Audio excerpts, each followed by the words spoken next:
ਜਦੋਂ ਅਸੀਂ ਪੰਜਾਬ ਦੀ ਗੱਲ ਕਰਦੇ ਤੇ ਉਹਨਾਂ ਦੇ ਲਈ ਜੇ ਜਿਨ੍ਹਾਂ ਨੇ ਸਾਡੇ ਖਿਲਾਫ ਟੋਟਲ ਵਾਰ ਵਿੱਢੀ ਹੋਈ ਹੈ, ਜਿਵੇਂ ਤੁਸੀਂ ਕਿਹਾ ਸਰਵਨਾਸ਼ ਦੀ ਜੰਗ, ਇੱਕ ਤਾਂ ਉਹ ਨੇ ਜਿਹੜੇ ਬਿਲਕੁਲ ਜਿਨ੍ਹਾਂ ਨੇ ਜ਼ਹਿਨੀ ਗੁਲਾਮੀ ਕਬੂਲ ਲਈ, ਇੱਕ ਉਹ ਨੇ ਜਿਨ੍ਹਾਂ ਨੇ ਘੇਸ ਵੱਟੀ ਹੋਈ ਹੈ, ਇੱਕ ਉਹ ਨੇ ਜਿਹੜੇ ਉਸ ਭੰਬਲ ਭੂਸੇ 'ਚ ਨੇ ਜਾਂ ਉਹਨਾਂ ਨੂੰ ਇੱਧਰਲੀਆਂ ਗੱਲਾਂ ਵੀ ਸੁਣਦੇ ਨੇ ਉੱਧਰਲੀਆਂ ਵੀ।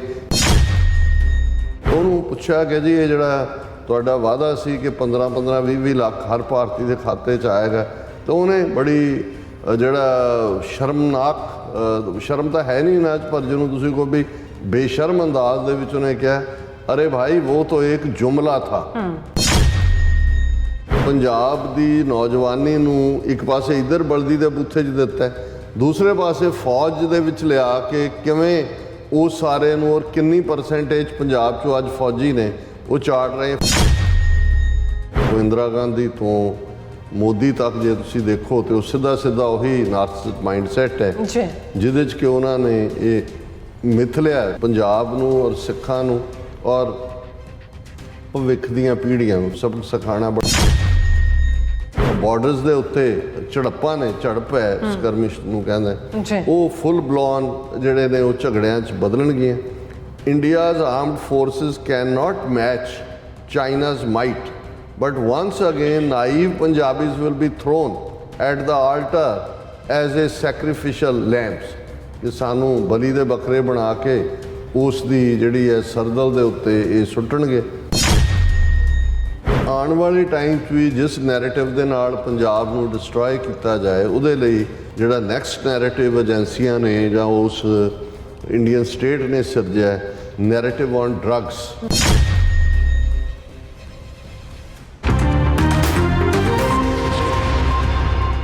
ਖਾਲਸਾ ਵਾਹਿਗੁਰੂ ਜੀ ਕੀ ਫਤਿਹ। ਅਸਲਾਮ ਵਾਲੇਕਮ, ਆਦਾਬ, ਅਰਜ਼ ਮੈਂ ਤੁਹਾਡੀ ਹੋਸਟ ਨੀਲਮ ਕੌਰ ਤੇ ਮੈਂ ਟੀਵੀ ਰਿਫੋ ਦੇ ਸਾਰੇ ਦਰਸ਼ਕਾਂ ਤੇ ਸਰੋਤਿਆਂ ਨੂੰ ਜੀ ਆਇਆਂ ਕਹਿੰਦੀ ਹਾਂ ਪ੍ਰੋਗਰਾਮ ਸੱਚੋ ਸੱਚ ਵਿੱਚ, ਜਿਹੜੇ ਇਸ ਪ੍ਰੋਗਰਾਮ ਨਾਲ ਦੇਸ਼ਾਂ ਵਿਦੇਸ਼ਾਂ ਤੋਂ ਜੁੜ ਚੁੱਕੇ ਨੇ। ਖਾਲਸਾ ਅਫੇਅਰ ਸੈਂਟਰ ਦੇ ਸੰਚਾਲਕ ਡਾਕਟਰ ਅਮਰਜੀਤ ਸਿੰਘ ਰੋਜ਼ਾਨਾ ਦੀ ਤਰ੍ਹਾਂ ਸਟੂਡੀਓ 'ਚ ਮੇਰੇ ਸ਼ਾਮਿਲ ਨੇ। ਉਹਨਾਂ ਨਾਲ ਗੱਲਬਾਤ ਕਰਕੇ ਅੱਜ ਦੇ ਅਹਿਮ ਇਸ਼ੂਜ਼ ਉੱਪਰ ਉਹਨਾਂ ਤੋਂ ਉਹਨਾਂ ਦਾ ਤਜਜ਼ੀਆ ਜਾਣਦੇ ਹਾਂ। ਜੀ ਡਾਕਟਰ ਸਾਹਿਬ, ਵਾਹਿਗੁਰੂ ਜੀ ਕਾ ਖਾਲਸਾ, ਵਾਹਿਗੁਰੂ ਜੀ ਕੀ ਫਤਿਹ। ਹਾਂ ਜੀ ਨੀਲਮ ਕੌਰ ਜੀ, ਤੁਹਾਨੂੰ ਵੀ ਤੇ ਦੁਨੀਆ ਭਰ 'ਚ ਬੈਠੇ ਸਾਡੇ ਬਹੁਤ ਹੀ ਪਿਆਰੇ ਸੋਹਣੇ ਸਿਆਣੇ ਟੀਵੀ 84 ਦੇ ਵਿਊਅਰਸ ਨੂੰ ਵੀ ਵਾਹਿਗੁਰੂ ਜੀ ਕਾ ਖਾਲਸਾ, ਵਾਹਿਗੁਰੂ ਜੀ ਕੀ ਫਤਿਹ। ਤੇ ਸਾਡੇ ਬਹੁਤ ਹੀ ਪਿਆਰੇ ਮੁਸਲਮਾਨ ਭੈਣਾਂ ਭਰਾਵਾਂ ਨੂੰ ਅਸਲਾਮ ਵਾਲੇਕੁਮ। ਜੀ ਡਾਕਟਰ ਸਾਹਿਬ, ਜੀ ਆਇਆਂ ਨੂੰ ਪ੍ਰੋਗਰਾਮ ਸੱਚੋ ਸੱਚ ਵਿੱਚ। ਬਹੁਤ ਸ਼ੁਕਰੀਆ ਜੀ ਡਾਕਟਰ ਸਾਹਿਬ। ਅੱਜ 25 ਅਗਸਤ 2023 10 ਭਾਦੋਂ ਨਾਨਕਸ਼ਾਹੀ ਸੰਮਤ 555 ਦਾ ਦਿਨ ਹੈ। ਤੇ ਡਾਕਟਰ ਸਾਹਿਬ, ਪ੍ਰੋਗਰਾਮ ਸ਼ੁਰੂ ਕਰਨ ਤੋਂ ਪਹਿਲਾਂ ਅਸੀਂ ਆਪਣੇ ਦਰਸ਼ਕਾਂ ਤੇ ਸਰੋਤਿਆਂ ਨੂੰ ਹਮੇਸ਼ਾ ਤਰ੍ਹਾਂ ਦੱਸੀਏ ਵਿਊਅਰਸ, ਜੇ ਤੁਸੀਂ ਹੱਕ ਸੱਚ ਇਨਸਾਫ ਤੇ ਪੈਰਾ ਦਿੰਦਾ ਇੱਕੋ ਇੱਕ ਚੈਨਲ ਟੀਵੀ 84 ਨੂੰ ਦੇਖਣਾ ਚਾਹੁੰਦੇ ਹੋ ਤਾਂ ਤੁਸੀਂ ਦੇਖ ਸਕਦੇ ਹੋ ਸਪੈਕਟਰਮ ਕੇਬਲ, ਆਰਸੀਨ ਕੇਬਲ, ਬੈਲਫਮ ਕੈਨੇਡਾ, ਰੂਕੂ ਜਾਦੂ ਬਾਕਸ, ਸ਼ਾਵਾ, ਫੇਸਬੁੱਕ ਟੀਵੀ 84 ਦੀ ਐਪ ਰਹੀਆਂ online streaming and IP box ਤੇ ਤੁਸੀਂ ਟੀਵੀ 84 ਨੂੰ ਦੇਖ ਸਕਦੇ ਹੋ। ਵਿਊਅਰਸ, ਜੇ ਤੁਸੀਂ ਟੀਵੀ 84 ਨਾਲ ਜੋ ਪ੍ਰੋਗਰਾਮ ਸੱਚੋ ਸੱਚ ਨਾਲ ਫੇਸਬੁੱਕ ਰਾਹੀਂ ਜੁੜੇ ਹੋ ਤਾਂ ਇਸ ਨੂੰ ਵੱਧ ਤੋਂ ਵੱਧ ਲਾਈਕ ਕਰੋ ਤੇ ਸ਼ੇਅਰ ਕਰੋ ਅਤੇ ਨਾਲ ਹੀ YouTube ਤੇ ਸਬਸਕ੍ਰਾਈਬ ਵੀ ਕਰੋ। ਇਹ ਵੀ ਦੱਸ ਦਿਓ ਕਿ ਤੁਸੀਂ ਟੀਵੀ 84 ਦੀ ਐਪ ਨੂੰ ਐਂਡਰੋਇਡ ਐਂਡ ਐਪ ਸਟੋਰ ਤੇ ਡਾਊਨਲੋਡ ਕਰਕੇ ਜੋ ਟੀਵੀ 84 ਦੀ ਲਾਈਵ ਸਟ੍ਰੀਮ ਹੈ ਇਸ ਨੂੰ ਤੁਸੀਂ 24 ਆਵਰਸ ਦੇਖ ਸਕਦੇ ਹੋ। ਸੋ ਵਿਊਅਰਸ, ਪ੍ਰੋਗਰਾਮ ਦੀ ਸ਼ੁਰੂਆਤ ਕਰਨ ਜਾ ਰਹੇ ਹਾਂ, ਇਸ ਵੀਕ ਦਾ ਐਂਡ ਦਾ ਪ੍ਰੋਗਰਾਮ ਕਰਨ ਜਾ ਰਹੇ ਹਾਂ ਔਰ ਅਰਦਾਸ ਕਰਦੇ ਹਾਂ ਕਿ ਜਿਹੜਾ ਤੁਹਾਡਾ ਵੀਕਐਂਡ ਹੈ ਬਹੁਤ ਹੀ ਵਧੀਆ ਗੁਜ਼ਰੇ। ਸੋ ਵਿਊਅਰਸ, ਪ੍ਰੋਗਰਾਮ ਦੀ ਸ਼ੁਰੂਆਤ ਕਰਾਂਗੇ ਅੱਜ ਦੀ ਸਪਾਂਸਰਸ਼ਿਪ ਦੇ ਵਾਲੇ ਨਾਲ ਕਿ ਅੱਜ ਦੇ ਪ੍ਰੋਗਰਾਮ ਸੱਚੋ ਸੱਚ ਨੂੰ ਸਪਾਂਸਰ ਕੀਤਾ ਗਿਆ ਹੈ ਅਪਸਟੇਟ ਨਿਊਯਾਰਕ ਤੋਂ ਵੀਰ ਪ੍ਰਿਤਪਾਲ ਸਿੰਘ ਜੀ ਵੱਲੋਂ। ਸੋ ਇਹਨਾਂ ਨੇ ਭਾਰਤ ਦੀ ਆਰਥਿਕਤਾ ਬਾਰੇ ਸਵਾਲ ਕੀਤਾ ਹੈ ਕਿ ਤੁਹਾਡੇ ਮੁਤਾਬਕ ਭਾਰਤ ਦੇ ਕੀ ਹਾਲਾਤ ਹਨ। ਭਾਵੇਂ ਮੋਦੀ ਨੇ $5 ਟ੍ਰਿਲੀਅਨ ਦਾ ਦਾਅਵਾ ਕੀਤਾ ਹੈ, ਪਰ ਗਰਾਊਂਡ ਰਿਐਲਿਟੀ ਕੀ ਹੈ? ਕੀ ਭਾਰਤ ਵੱਡੀ ਮੰਡੀ ਹੋਣ ਕਰਕੇ ਅੰਤਰਰਾਸ਼ਟਰੀ ਪੱਧਰ ਤੇ ਮਾਰਕੀਟ ਵਿੱਚ ਫਾਇਦਾ ਲੈਂਦਿਆਂ 5 ਟ੍ਰਿਲੀਅਨ ਇਕਨੋਮੀ ਤੱਕ ਪਹੁੰਚ ਸਕਦਾ ਹੈ? ਦਾਅਵਾ ਕੀਤਾ ਹੈ ਤਾਂ RSS ਅਤੇ ਇਹਨਾਂ ਦੇ ਚਿੰਤਕਾਂ ਨੇ ਕੁਝ ਤਾਂ ਸੋਚਿਆ ਹੋਏਗਾ, ਵਿਉਂਤਿਆ ਹੋਏਗਾ। ਸੋ ਅੱਜ ਦੀ ਸਪਾਂਸਰਸ਼ਿਪ ਲਈ ਅਸੀਂ ਵੀਰ ਪ੍ਰਿਤਪਾਲ ਸਿੰਘ ਜੀ ਦਾ ਤਹਿ ਦਿਲ ਤੋਂ ਧੰਨਵਾਦ ਕਰਦੇ ਹਾਂ। ਤੁਹਾਨੂੰ ਵੀ ਅਪੀਲ ਤੇ ਬੇਨਤੀ ਕਰਦੇ ਹਾਂ ਕਿ ਤੁਸੀਂ ਪ੍ਰੋਗਰਾਮ ਸੱਚੋ ਸੱਚ ਨੂੰ ਵੱਧ ਤੋਂ ਵੱਧ ਸਪਾਂਸਰ ਕਰੋ। ਸਪਾਂਸਰਸ਼ਿਪ ਲਈ ਤੁਸੀਂ ਸਾਨੂੰ ਕਾਲ ਕਰ ਸਕਦੇ ਸਾਡੇ ਫੋਨ ਨੰਬਰ ਤੇ 5166619184, ਸੇਮ ਨੰਬਰ ਤੇ WhatsApp ਕਰ ਸਕਦੇ ਹੋ। ਤੁਸੀਂ ਸਾਨੂੰ ਈਮੇਲ ਵੀ ਕਰ ਸਕਦੇ ਹੋ info@tv84.tv ਤੇ। ਸੋ ਵਿਊਅਰਸ, ਪਹਿਲੇ ਸੈਗਮੈਂਟ ਦੇ ਵਿੱਚ ਆਪਾਂ ਗੱਲਬਾਤ ਕਰਨ ਜਾ ਰਹੇ ਹਾਂ ਕਿ ਸਿੱਖ ਕੌਮ ਦਾ ਇੱਕ ਹਿੱਸਾ ਜਿਹੜਾ ਜੇਨੀ ਤੌਰ ਤੇ ਭਾਰਤ ਦੀ ਗੁਲਾਮੀ ਨੂੰ ਕਬੂਲ ਚੁੱਕਾ ਹੈ ਅਤੇ ਇੱਕ ਵੱਡਾ ਹਿੱਸਾ ਜਿਹੜਾ ਅੱਖਾਂ ਬੰਦ ਕਰਕੇ ਬੈਠਾ। ਸੋ ਹਕੀਕਤ ਇਹ ਹੈ ਕਿ ਭਾਰਤੀ ਸਟੇਟ ਨੇ ਸਿੱਖਾਂ ਦੇ ਖਿਲਾਫ ਟੋਟਲ ਜਿਹੜੀ ਵਾਰ ਹੈ ਉਹ ਵਿੱਢੀ ਹੋਈ ਹੈ, ਜਿਸ ਦਾ ਮਕਸਦ ਸਿੱਖਾਂ ਦਾ ਸਰਵਨਾਸ਼ ਹੈ। ਸੋ ਇਸ ਸੰਬੰਧੀ UK ਤੋਂ ਸਾਡੇ ਵੀਰ ਸਵਿੰਦਰ ਸਿੰਘ ਥਾਂਦੀ ਜੀ ਨੇ ਸਾਨੂੰ ਲਿਖਿਆ ਹੈ। ਉਹਨਾਂ ਦੀ ਜਿਹੜੀ ਲਿਖਤ ਹੈ ਆਪਾਂ ਸਾਂਝੀ ਕਰਨ ਜਾ ਰਹੇ ਹਾਂ। ਸੋ ਅਸੀਂ ਚਾਹਾਂਗੇ ਕਿ ਤੁਸੀਂ ਇਸੇ ਤਰ੍ਹਾਂ ਬਣੇ ਰਹਿਣਾ। ਦੇਖਣ ਸੁਣਨ ਲਈ ਤੁਹਾਡਾ ਸਭ ਦਾ ਬਹੁਤ ਬਹੁਤ ਸ਼ੁਕਰੀਆ। ਜੀ ਰਾਜ ਸਾਹਿਬ, ਕੀ ਵਿਚਾਰਾਂ ਨੇ? ਦੇਖੋ, ਸਭ ਤੋਂ ਪਹਿਲਾਂ ਤਾਂ ਅਸੀਂ ਆਪਣੇ ਉਹਨਾਂ ਹਿੰਦੂਤਵੀ ਵੀਰਾਂ ਦਾ ਵੀ ਸ਼ੁਕਰੀਆ ਅਦਾ ਕਰਦੇ ਹਾਂ ਜਿਨ੍ਹਾਂ ਨੇ ਕੱਲ੍ਹ ਦੇ ਸਾਡੇ ਚੰਦਰਯਾਨ ਸੈਗਮੈਂਟ ਦੇ ਉੱਤੇ ਬਹੁਤ ਸ਼ਰਧਾਂਜਲੀਆਂ ਦਿੱਤੀਆਂ ਨੇ। ਸਾਡਾ ਸਾਰਾ ਕਾਮੈਂਟ ਬਾਕਸ ਭਰਿਆ ਹੋਇਆ ਔਰ ਅਸੀਂ ਸਮਝਦੇ ਹਾਂ ਕਿ ਜਦੋਂ ਉਹਨਾਂ ਨੂੰ ਤਕਲੀਫ ਹੋਏ, ਔਰ ਮੈਂ ਇਹ ਡਾਕਟਰ ਅੰਬੇਦਕਰ ਦੀ ਕੋਟ ਨੂੰ ਹੀ ਕੋਟ ਕਰ ਰਿਹਾ, ਉਹਨਾਂ ਨੇ ਕਿਹਾ ਵੀ ਜਦੋਂ ਬਹੁ ਗਿਣਤੀ ਨੂੰ ਤਕਲੀਫ ਹੋਏ ਤੇ ਉਦੋਂ ਸਮਝੋ ਘੱਟ ਗਿਣਤੀਆਂ ਦਾ ਭਲਾ ਹੋ ਰਿਹਾ, ਤੇ ਜਦੋਂ ਉਹ ਖੁਸ਼ ਹੋਣ ਉਦੋਂ ਸਮਝੋ ਕਿ ਘੱਟ ਗਿਣਤੀਆਂ ਦਾ ਬੇੜਾ ਗਰਕ ਕਰਨ ਦਾ ਕੋਈ ਏਜੰਡਾ ਜਿਹੜਾ ਹੈ ਉਹ ਲਾਗੂ ਕਰ ਰਹੇ ਨੇ। ਸੋ ਕਿਉਂਕਿ ਇਹੀ ਰਿਸਪੌਂਸ ਪਰਸੋਂ ਮਿਲਣਾ ਸੀ, ਪਰ ਜਿਵੇਂ ਅਸੀਂ ਦੱਸਿਆ ਸੀ ਵੀ ਪਰਸੋਂ ਪੈਨਲ ਡਿਸਕਸ਼ਨ ਕਰਕੇ ਅਸੀਂ ਸੱਚੋ ਸੱਚ ਦਾ ਸੈਗਮੈਂਟ ਪੈਨਲ ਡਿਸਕਸ਼ਨ ਦੇ ਹਵਾਲੇ ਕੀਤਾ। ਸੋ ਕਿਸੇ ਦੀ ਵੀ ਕੋਈ ਦਲੀਲ ਨਹੀਂ ਹੈ। ਅਸੀਂ ਆਪਣੇ ਐਨਾਲਿਸਿਸ ਦੇ ਵਿੱਚ ਕਾਫੀ ਫੇਅਰਨੈਸ ਦਾ ਮੁਜ਼ਾਹਰਾ ਕੀਤਾ ਕਿਉਂਕਿ ਅਸੀਂ ਤਾਂ ਸਾਰੀ ਜਿਹੜੀ ਪੁਲਾੜ ਦੀ ਹਿਸਟਰੀ ਹੈ ਉਸ ਜ਼ਮਾਨੇ ਤੋਂ ਯੂਰੀ ਗਾਗਰਨ ਦੇ ਔਰ ਉਹ ਸਾਰਿਆਂ ਨੂੰ ਬਿਆਨਦਿਆਂ ਕਿਹਾ ਕਿ ਵੀ ਇਹ ਕੋਈ ਏਡਾ ਕੱਦੂ 'ਚ ਤੀਰ ਨਹੀਂ ਹੈ ਜਿਹੜਾ ਇਹਨਾਂ ਨੇ ਮਾਰਿਆ, ਔਰ ਇਸ ਦੇ ਨਾਲ ਇਹ ਵੀ ਕੋਈ ਸਾਬਤ ਨਹੀਂ ਹੁੰਦਾ ਕਿ ਭਾਰਤ ਜਿਵੇਂ ਅੱਜ ਮੋਦੀ ਨੇ ਗ੍ਰੀਸ ਉੱਥੋਂ ਸਾਊਥ ਅਫਰੀਕਾ ਤੋਂ ਉੱਡ ਕੇ ਗਿਆ ਤੇ ਉੱਥੇ ਜਾ ਕੇ ਵੀ ਉਹਨੇ ਕਿਹਾ ਜੀ ਅਸੀਂ ਹੁਣ ਦੁਨੀਆ ਦੀ ਇੱਕ ਵੱਡੀ ਤਾਕਤ ਬਣ ਗਏ ਹਾਂ ਔਰ ਅਸੀਂ ਸਾਬਤ ਕਰ ਦਿੱਤਾ ਹੈ ਕਿ ਭਾਰਤ ਸ੍ਰੇਸ਼ਟ ਹੈ। ਔਰ ਦੂਸਰਾ ਉਹ ਵੀ ਜਿਹੜੇ ਮੁਲਕ ਨਿੱਕੇ ਨਿੱਕੇ ਨੇ ਉਹਦੇ ਗਲ 'ਚ ਤਮਗਾ ਪਾ ਦਿੰਦੇ ਨੇ ਕਿ ਜੀ ਇਹ ਤੁਹਾਨੂੰ ਹਾਈਐਸਟ ਸਿਵਲ ਆਰਡਰ ਦੇ ਰਹੇ ਆ, ਉਹਨਾਂ ਨੂੰ ਦੂਸਰਾ ਕਰ ਰਹੇ ਆ। ਪਰ ਜਿਵੇਂ ਅਸੀਂ ਕੱਲ੍ਹ ਕਿਹਾ ਸੀ ਕਿ ਭਈ ਇਹਦੀ ਇੱਕ ਉਦਾਹਰਣ ਸੋਵੀਅਤ ਯੂਨੀਅਨ ਹੈ, ਕਿਉਂਕਿ ਪੁਲਾੜ ਦੇ ਵਿੱਚ ਜਿਹੜੀ ਪਹਿਲੀ ਸਰਦਾਰੀ ਐਸਟੈਬਲਿਸ਼ ਕੀਤੀ ਉਹ ਯੂਰੀ ਗਾਗਰਨ ਨੇ ਕੀਤੀ, ਸੋਵੀਅਤ ਯੂਨੀਅਨ ਨੇ ਕੀਤੀ ਜਿਨ੍ਹਾਂ ਨੇ ਯੂਰੀ ਗਾਗਰਨ ਨੂੰ ਭੇਜਿਆ। ਹਾਲਾਂਕਿ ਪਹਿਲੇ ਮਨੁੱਖ ਤਾਂ ਅਮਰੀਕਾ ਨੇ ਉਤਾਰੇ, ਨੀਲ ਆਰਮਸਟਰਾਂਗ ਔਰ ਦੂਸਰੇ ਜਿਨ੍ਹਾਂ ਨੇ ਵਾਕ ਕੀਤਾ, ਪਰ ਉਹ ਉਹਨਾਂ ਦੀ ਇਸ ਬੜ੍ਹਤ ਦੇ ਬਾਵਜੂਦ ਔਰ ਅੱਧੀ ਦੁਨੀਆ ਸੋਵੀਅਤ ਯੂਨੀਅਨ ਦੇ ਕੰਟਰੋਲ ਥੱਲੇ ਸੀ। ਕੋਲਡ ਵਾਰ ਈਰਾ 'ਚ ਤੁਸੀਂ ਦੇਖੋ, ਉਹ ਸਾਊਥ ਅਮਰੀਕਾ ਹੋਏ, ਏਸ਼ੀਆ ਦੇ ਮੁਲਕ ਹੋਣ, ਅੱਧਾ ਯੂਰਪ ਉਹਨਾਂ ਨੇ ਵੈਸੇ ਹੀ ਦੱਬ ਲਿਆ ਸੀ ਸੈਕੰਡ ਵਰਲਡ ਵਾਰ ਤੋਂ ਬਾਅਦ। ਪਰ ਉਸ ਥਾਂ 'ਤੇ ਪਹੁੰਚਣ ਦਾ ਜਾਂ ਉਸ ਮੁਕਾਮ ਤੱਕ ਆਉਣ ਤੋਂ ਬਾਅਦ 3 ਦਹਾਕਿਆਂ ਦੇ ਵਿੱਚ ਅਸੀਂ ਦੇਖਦੇ ਕਿ ਸੋਵੀਅਤ ਯੂਨੀਅਨ ਦੇ 15 ਟੁਕੜੇ ਹੋ ਜਾਂਦੇ ਨੇ। ਸੋ ਅਸੀਂ ਤਾਂ ਉਹਨਾਂ ਨੂੰ ਇਹੀ ਯਾਦ ਦਹਾਨੀ ਕਰਾਈ ਸੀ ਕਿ ਵੀ ਅੱਗਾ ਦੌੜ ਪਿੱਛਾ ਚੌੜ, ਕਿ ਭਾਈ ਤੁਸੀਂ ਆਪਣਾ ਅੰਦਰੂਨੀ ਹਾਲਾਤ ਦੇਖੋ ਕਿ ਵੀ ਤੁਸੀਂ ਕਿੱਥੇ ਚਲੇ ਗਏ ਹੋ। ਲੇਕਿਨ ਕਿਉਂਕਿ ਇਸ ਵੇਲੇ ਜਿਹੜਾ ਲਫ਼ਜ਼ ਪੰਜਾਬੀ ਦਾ ਭੂਤਰਿਆ ਹੋਣਾ ਕਹਿੰਦੇ ਨੇ, ਜਿੰਨੇ ਇਸ ਵੇਲੇ ਇਹ ਭੂਤਰੇ ਹੋਏ ਨੇ ਸਭ ਆਪੇ ਤੋਂ ਬਾਹਰ ਨੇ ਉਹਨਾਂ ਦੇ। ਹਾਲਾਂਕਿ ਕੁਛ ਫੇਅਰ ਮਾਈਂਡਡ ਉਹਨਾਂ ਦੇ ਜਰਨਲਿਸਟ ਉਹਨਾਂ ਨੂੰ ਯਾਦ ਦਹਾਨੀ ਕਰਵਾ ਰਹੇ ਨੇ ਕਿ ਭਾਈ ਇਹ ਅਗੇਨ ਤੁਸੀਂ ਇਹਨਾਂ ਦੇ ਉਸ ਜਾਲ 'ਚ ਹੀ ਫਸ ਰਹੇ ਹੋ। ਇਸ ਵਾਰ ਸ਼ਾਇਦ ਉਹਨਾਂ ਨੂੰ ਜਿਹੜਾ ਉਹ ਚੋਣਾਂ ਜਿੱਤਣ ਦੇ ਲਈ ਉਹਨਾਂ ਨੂੰ ਲੱਗਾ ਕਿ ਵੀ ਧਰਤੀ 'ਤੇ ਕੀਤਾ ਕੋਈ ਵੀ ਕਾਰਾ ਉਹਨਾਂ ਨੂੰ ਚੋਣ ਨਹੀਂ ਜਿਤਾ ਸਕਦਾ, ਤੇ ਉਹ ਸਾਇੰਸਦਾਨਾਂ ਦਾ ਕੰਮ ਜਿਹੜਾ ਆਪਣੇ ਤੌਰ ਦੇ ਉੱਤੇ ਅਸੀਂ ਐਪਰੀਸ਼ੀਏਟ ਕੀਤਾ ਕਿ ਭਾਈ ਉਹਨਾਂ ਨੇ ਥੋੜ੍ਹੇ ਬਜਟ ਦੇ ਨਾਲ ਔਰ ਇਹਦੇ ਲਈ ਵਿਜ਼ਨ ਜਿਹੜੀ ਕਿ ਇਸਰੋ ਜਦੋਂ ਫਾਊਂਡ ਹੁੰਦਾ ਉਸ ਤੋਂ ਬਾਅਦ ਲਗਾਤਾਰ ਕੰਮ ਚੱਲ ਰਿਹਾ ਸੀ। ਪਰ ਇਹਨਾਂ ਨੇ ਤਾਂ ਹਰ ਚੀਜ਼ ਜਿਹੜੀ ਮੋਦੀ ਦੇ ਖਾਤੇ 'ਚ ਪਾਣੀ ਹੈ, ਹਿੰਦੂਤਵਾ ਦੇ ਖਾਤੇ 'ਚ ਪਾਣੀ ਹੈ। RSS ਔਰ ਈਵਨ ਇਸਰੋ ਦੇ ਚੀਫ ਤੋਂ ਇਹ ਬੁਲਵਾ ਰਹੇ ਨੇ ਕਿ ਜੀ ਇਹ ਸਾਰਾ ਜੋ ਹੈ ਇਹ ਵੈਸਟਰਨ ਪੈਕੇਜ ਵੈਸਟ ਨੇ ਕੀਤਾ, ਆਪਣੇ ਖਾਤੇ 'ਚ ਪਾਇਆ, ਇਹ ਤਾਂ ਸਾਡੇ ਵੇਦਾਂ 'ਚ ਲਿਖਿਆ ਹੋਇਆ। ਸੋ ਇਹ ਆਪਣੇ ਆਪ 'ਚ ਹੀ ਦੱਸਦਾ ਹੈ ਕਿ ਵੀ ਇਸ ਕਿਸਮ ਦੀ ਜਿਹੜੀ ਸੋਚ ਵਾਲੇ ਲੋਕ ਨੇ ਉਹਨਾਂ ਦੀ ਔਕਾਤ ਕੀ ਹੈ। ਪਰ ਫਿਰ ਵੀ ਅਸੀਂ ਜਿੱਥੇ ਬਾਕੀਆਂ ਦਾ ਹਮੇਸ਼ਾ ਸ਼ੁਕਰੀਆ ਅਦਾ ਕਰਦੇ ਹਾਂ, ਜਿਹੜੇ ਸਾਡੇ ਵਿਊਅਰ ਜਿਹੜੇ ਨੇ ਉਹ ਤਾਰੀਫ ਦੀ ਗੱਲ ਕਰਦੇ ਨੇ, ਸੋ ਅਸੀਂ ਇਹਨਾਂ ਦੀ ਵੀ ਜਿਹੜੀ ਨੈਗੇਟਿਵਿਟੀ ਹੈ ਉਹਨੂੰ ਅਸੀਂ ਤਾਰੀਫ ਹੀ ਲੈਂਦੇ ਔਰ ਉਹਨਾਂ ਦਾ ਬਹੁਤ ਬਹੁਤ ਧੰਨਵਾਦ ਕਰਦੇ ਹਾਂ। ਵੀਰ ਪ੍ਰਿਤਪਾਲ ਸਿੰਘ, ਅਪਰ ਸਟੇਟ ਨਿਊਯਾਰਕ, ਅਪ ਸਟੇਟ, ਧੰਨਵਾਦ ਉਹਨਾਂ ਦਾ ਸਪਾਂਸਰਸ਼ਿਪ ਲਈ। ਉਹਨਾਂ ਨੇ ਵੀ ਉਹੀ ਗੱਲ ਜਿਹੜੀ ਉਹਨੇ ਬੜਕ ਵਾਂਗ ਜਾ ਕੇ ਮੋਦੀ ਨੇ ਜਦੋਂ ਬ੍ਰਿਕਸ ਦੀ ਮੀਟਿੰਗ 'ਚ ਪਹਿਲੇ ਦਿਨ ਦੀ ਬਿਜ਼ਨਸ ਕਾਉਂਸਲ ਮੀਟਿੰਗ ਸੀ ਜਿਹਦੇ 'ਚ even Chinese president Xi Jinping ਨੇ ਜਾਣਾ ਵੀ ਠੀਕ ਨਹੀਂ ਸਮਝਿਆ, ਉਹਦੇ 'ਚ ਉਹਨੇ ਬੜਕ ਮਾਰੀ ਸੀ ਕਿ ਜੀ ਅਸੀਂ ਦੁਨੀਆ ਦੀ ਜਿਹੜੀ ਆ ਹੁਣ ਵੱਡੀ ਇਕੋਨਮੀ ਜਿਹੜੀ ਆ ਉਹ $5 ਟ੍ਰਿਲੀਅਨ ਦੀ ਇਕੋਨਮੀ ਹੋ। ਔਰ ਇਹ ਮੈਂ ਜੇ ਆਪਣਾ ਇਹਦੇ 'ਤੇ, ਕਿਉਂਕਿ ਮੈਂ ਤਾਂ ਮੇਰਾ ਕੋਈ ਫੀਲਡ ਨਹੀਂ ਹੈ ਆਰਥਿਕ ਇਹ ਸਾਰੇ ਨੂੰ ਮਾਪਣ ਦਾ, ਅਸੀਂ ਤਾਂ ਓਵਰਆਲ ਗਲੋਬਲ ਇਸ ਦੇ ਉੱਤੇ ਕੀ ਟੇਕ ਹੁੰਦੀ ਹੈ ਜਾਂ ਕੀ ਵਾਪਰਦਾ ਉਹਦੀ ਗੱਲ ਕਰਦੇ ਹਾਂ। ਜਾਂ ਜੇ ਮੈਂ ਇਹਨਾਂ ਦੇ ਆਈਡੀਆਲੋਗ ਨੂੰ ਵੀ ਜਿਹੜਾ ਇਕੋਨੋਮਿਸਟ ਹੈ ਸੁਬਰਾਮਨੀਅਮ ਸਵਾਮੀ, ਬੇਸ਼ੱਕ ਪੱਕਾ ਹਿੰਦੂ ਤਾਂ ਵੀ ਹੈ, ਇਸ ਵੀ ਕੋਈ ਸ਼ੱਕ ਨਹੀਂ ਹੈ ਕਿ ਵੀ ਉਹ ਇੱਕ ਮੈਵਰਿਕ ਵਾਂਗ ਹੈ। ਲੇਕਿਨ ਇਸ ਵੀ ਕੋਈ ਸ਼ੱਕ ਨਹੀਂ ਹੈ ਕਿ ਇਕਨੋਮਿਕਸ ਦੇ ਮੈਟਰ ਦੇ ਵਿੱਚ ਉਸ ਦੀ ਡਾਕਟਰੇਟ ਵੀ ਇਸ ਫੀਲਡ ਦੀ ਹੈ ਔਰ ਉਸ ਦੀ ਇਸ ਐਕਸਪਰਟੀਜ਼ ਦੀ ਬਦੌਲਤ ਉਹ ਹਾਰਵਰਡ ਯੂਨੀਵਰਸਿਟੀ ਦੇ ਵਿੱਚ ਇਕਨੋਮਿਕਸ ਦੀਆਂ ਕਲਾਸਿਸ ਵੀ ਲੈਂਦਾ ਰਿਹਾ। ਹਾਲਾਂਕਿ ਜਦੋਂ ਇੱਕ ਵਾਰ ਇਹਨੇ ਇੱਕ ਆਰਟੀਕਲ ਲਿਖਿਆ ਕਿ ਮੁਸਲਮਾਨਾਂ ਨੂੰ ਭਾਰਤ ਦੇ ਵਿੱਚ ਡੀਫਰੈਂਚਾਈਜ਼ ਕਰ ਦਿੱਤਾ ਜਾਏ ਵੋਟਿੰਗ ਰਾਈਟ ਤੋਂ, ਕਿਉਂਕਿ ਉਹਨਾਂ ਨੇ ਸ਼ਰਤ ਰੱਖੀ ਸੁਬਰਾਮਨਿਅਮ ਸਵਾਮੀ ਨੇ ਜੀ ਕਿ ਇਹ ਪ੍ਰੋਮੀਨੈਂਟ 100 ਮਸੀਤਾਂ ਜਿਹੜੀਆਂ ਨੇ ਸਾਡੇ ਹਵਾਲੇ ਕਰ ਦਿੱਤੀਆਂ ਜਾਣ, ਜੇ ਉਹ ਮੁਸਲਮਾਨ ਨਹੀਂ ਕਰਦੇ ਤਾਂ ਉਹਨਾਂ ਤੋਂ ਵੋਟ ਦਾ ਹੱਕ ਲੈ ਲਿਆ ਜਾਏ। ਸੋ ਇਸ ਮੁੱਦੇ ਦੇ ਉੱਤੇ ਫਿਰ ਈਵਨ ਹਾਰਵਰਡ ਯੂਨੀਵਰਸਿਟੀ ਦੇ ਪ੍ਰੋਫੈਸਰਸ ਨੇ ਵੀ, ਦੂਸਰੇ ਸਟੂਡੈਂਟਸ ਨੇ ਵੀ ਜਿਹੜੇ ਇਸਲਾਮ 'ਚ ਯਕੀਨ ਰੱਖਣ ਵਾਲੇ ਸੀ, ਪ੍ਰੋਗਰੈਸਿਵ ਸੋ ਕਾਲਡ ਜਿਹੜੇ ਨੇ, ਉਹਨਾਂ ਦੇ ਗਰੁੱਪ ਸੀ। ਸਿੱਖਾਂ ਨੇ ਵੀ ਇੱਥੇ ਜ਼ੋਰਦਾਰ ਲੌਬੀ ਕੀਤੀ ਕਿ ਬਈ ਇਹ ਤਾਂ ਬਿਲਕੁਲ ਜਿਹੜਾ ਹੈ ਉਹ ਨਾਜ਼ੀ ਤਰਜ਼ ਦੀ ਥਿੰਕਿੰਗ ਹੈ। ਉਸ 'ਤੇ ਫਿਰ ਜਿਹੜਾ ਉਹ ਸਮਰ 'ਚ ਆ ਕੇ ਇੱਥੇ ਸਮੈਸਟਰ ਲੈਂਦਾ ਸੀ ਉਸ 'ਤੇ ਪਾਬੰਦੀ ਲੱਗ ਗਈ ਸੀ। ਲੇਕਿਨ ਇਸ ਲੈਵਲ ਦਾ ਬੰਦਾ ਹਾਰਵਰਡ ਦੇ ਵਿੱਚ ਇਕਨੋਮਿਕਸ ਪੜ੍ਹਾਉਣ ਦਾ ਮਤਲਬ ਹੈ ਕਿ ਉਹ ਗਲੋਬਲ ਸਮਝਦਾ ਹੈ ਵੀ ਇਕੋਨਮੀ ਕੀ ਹੈ।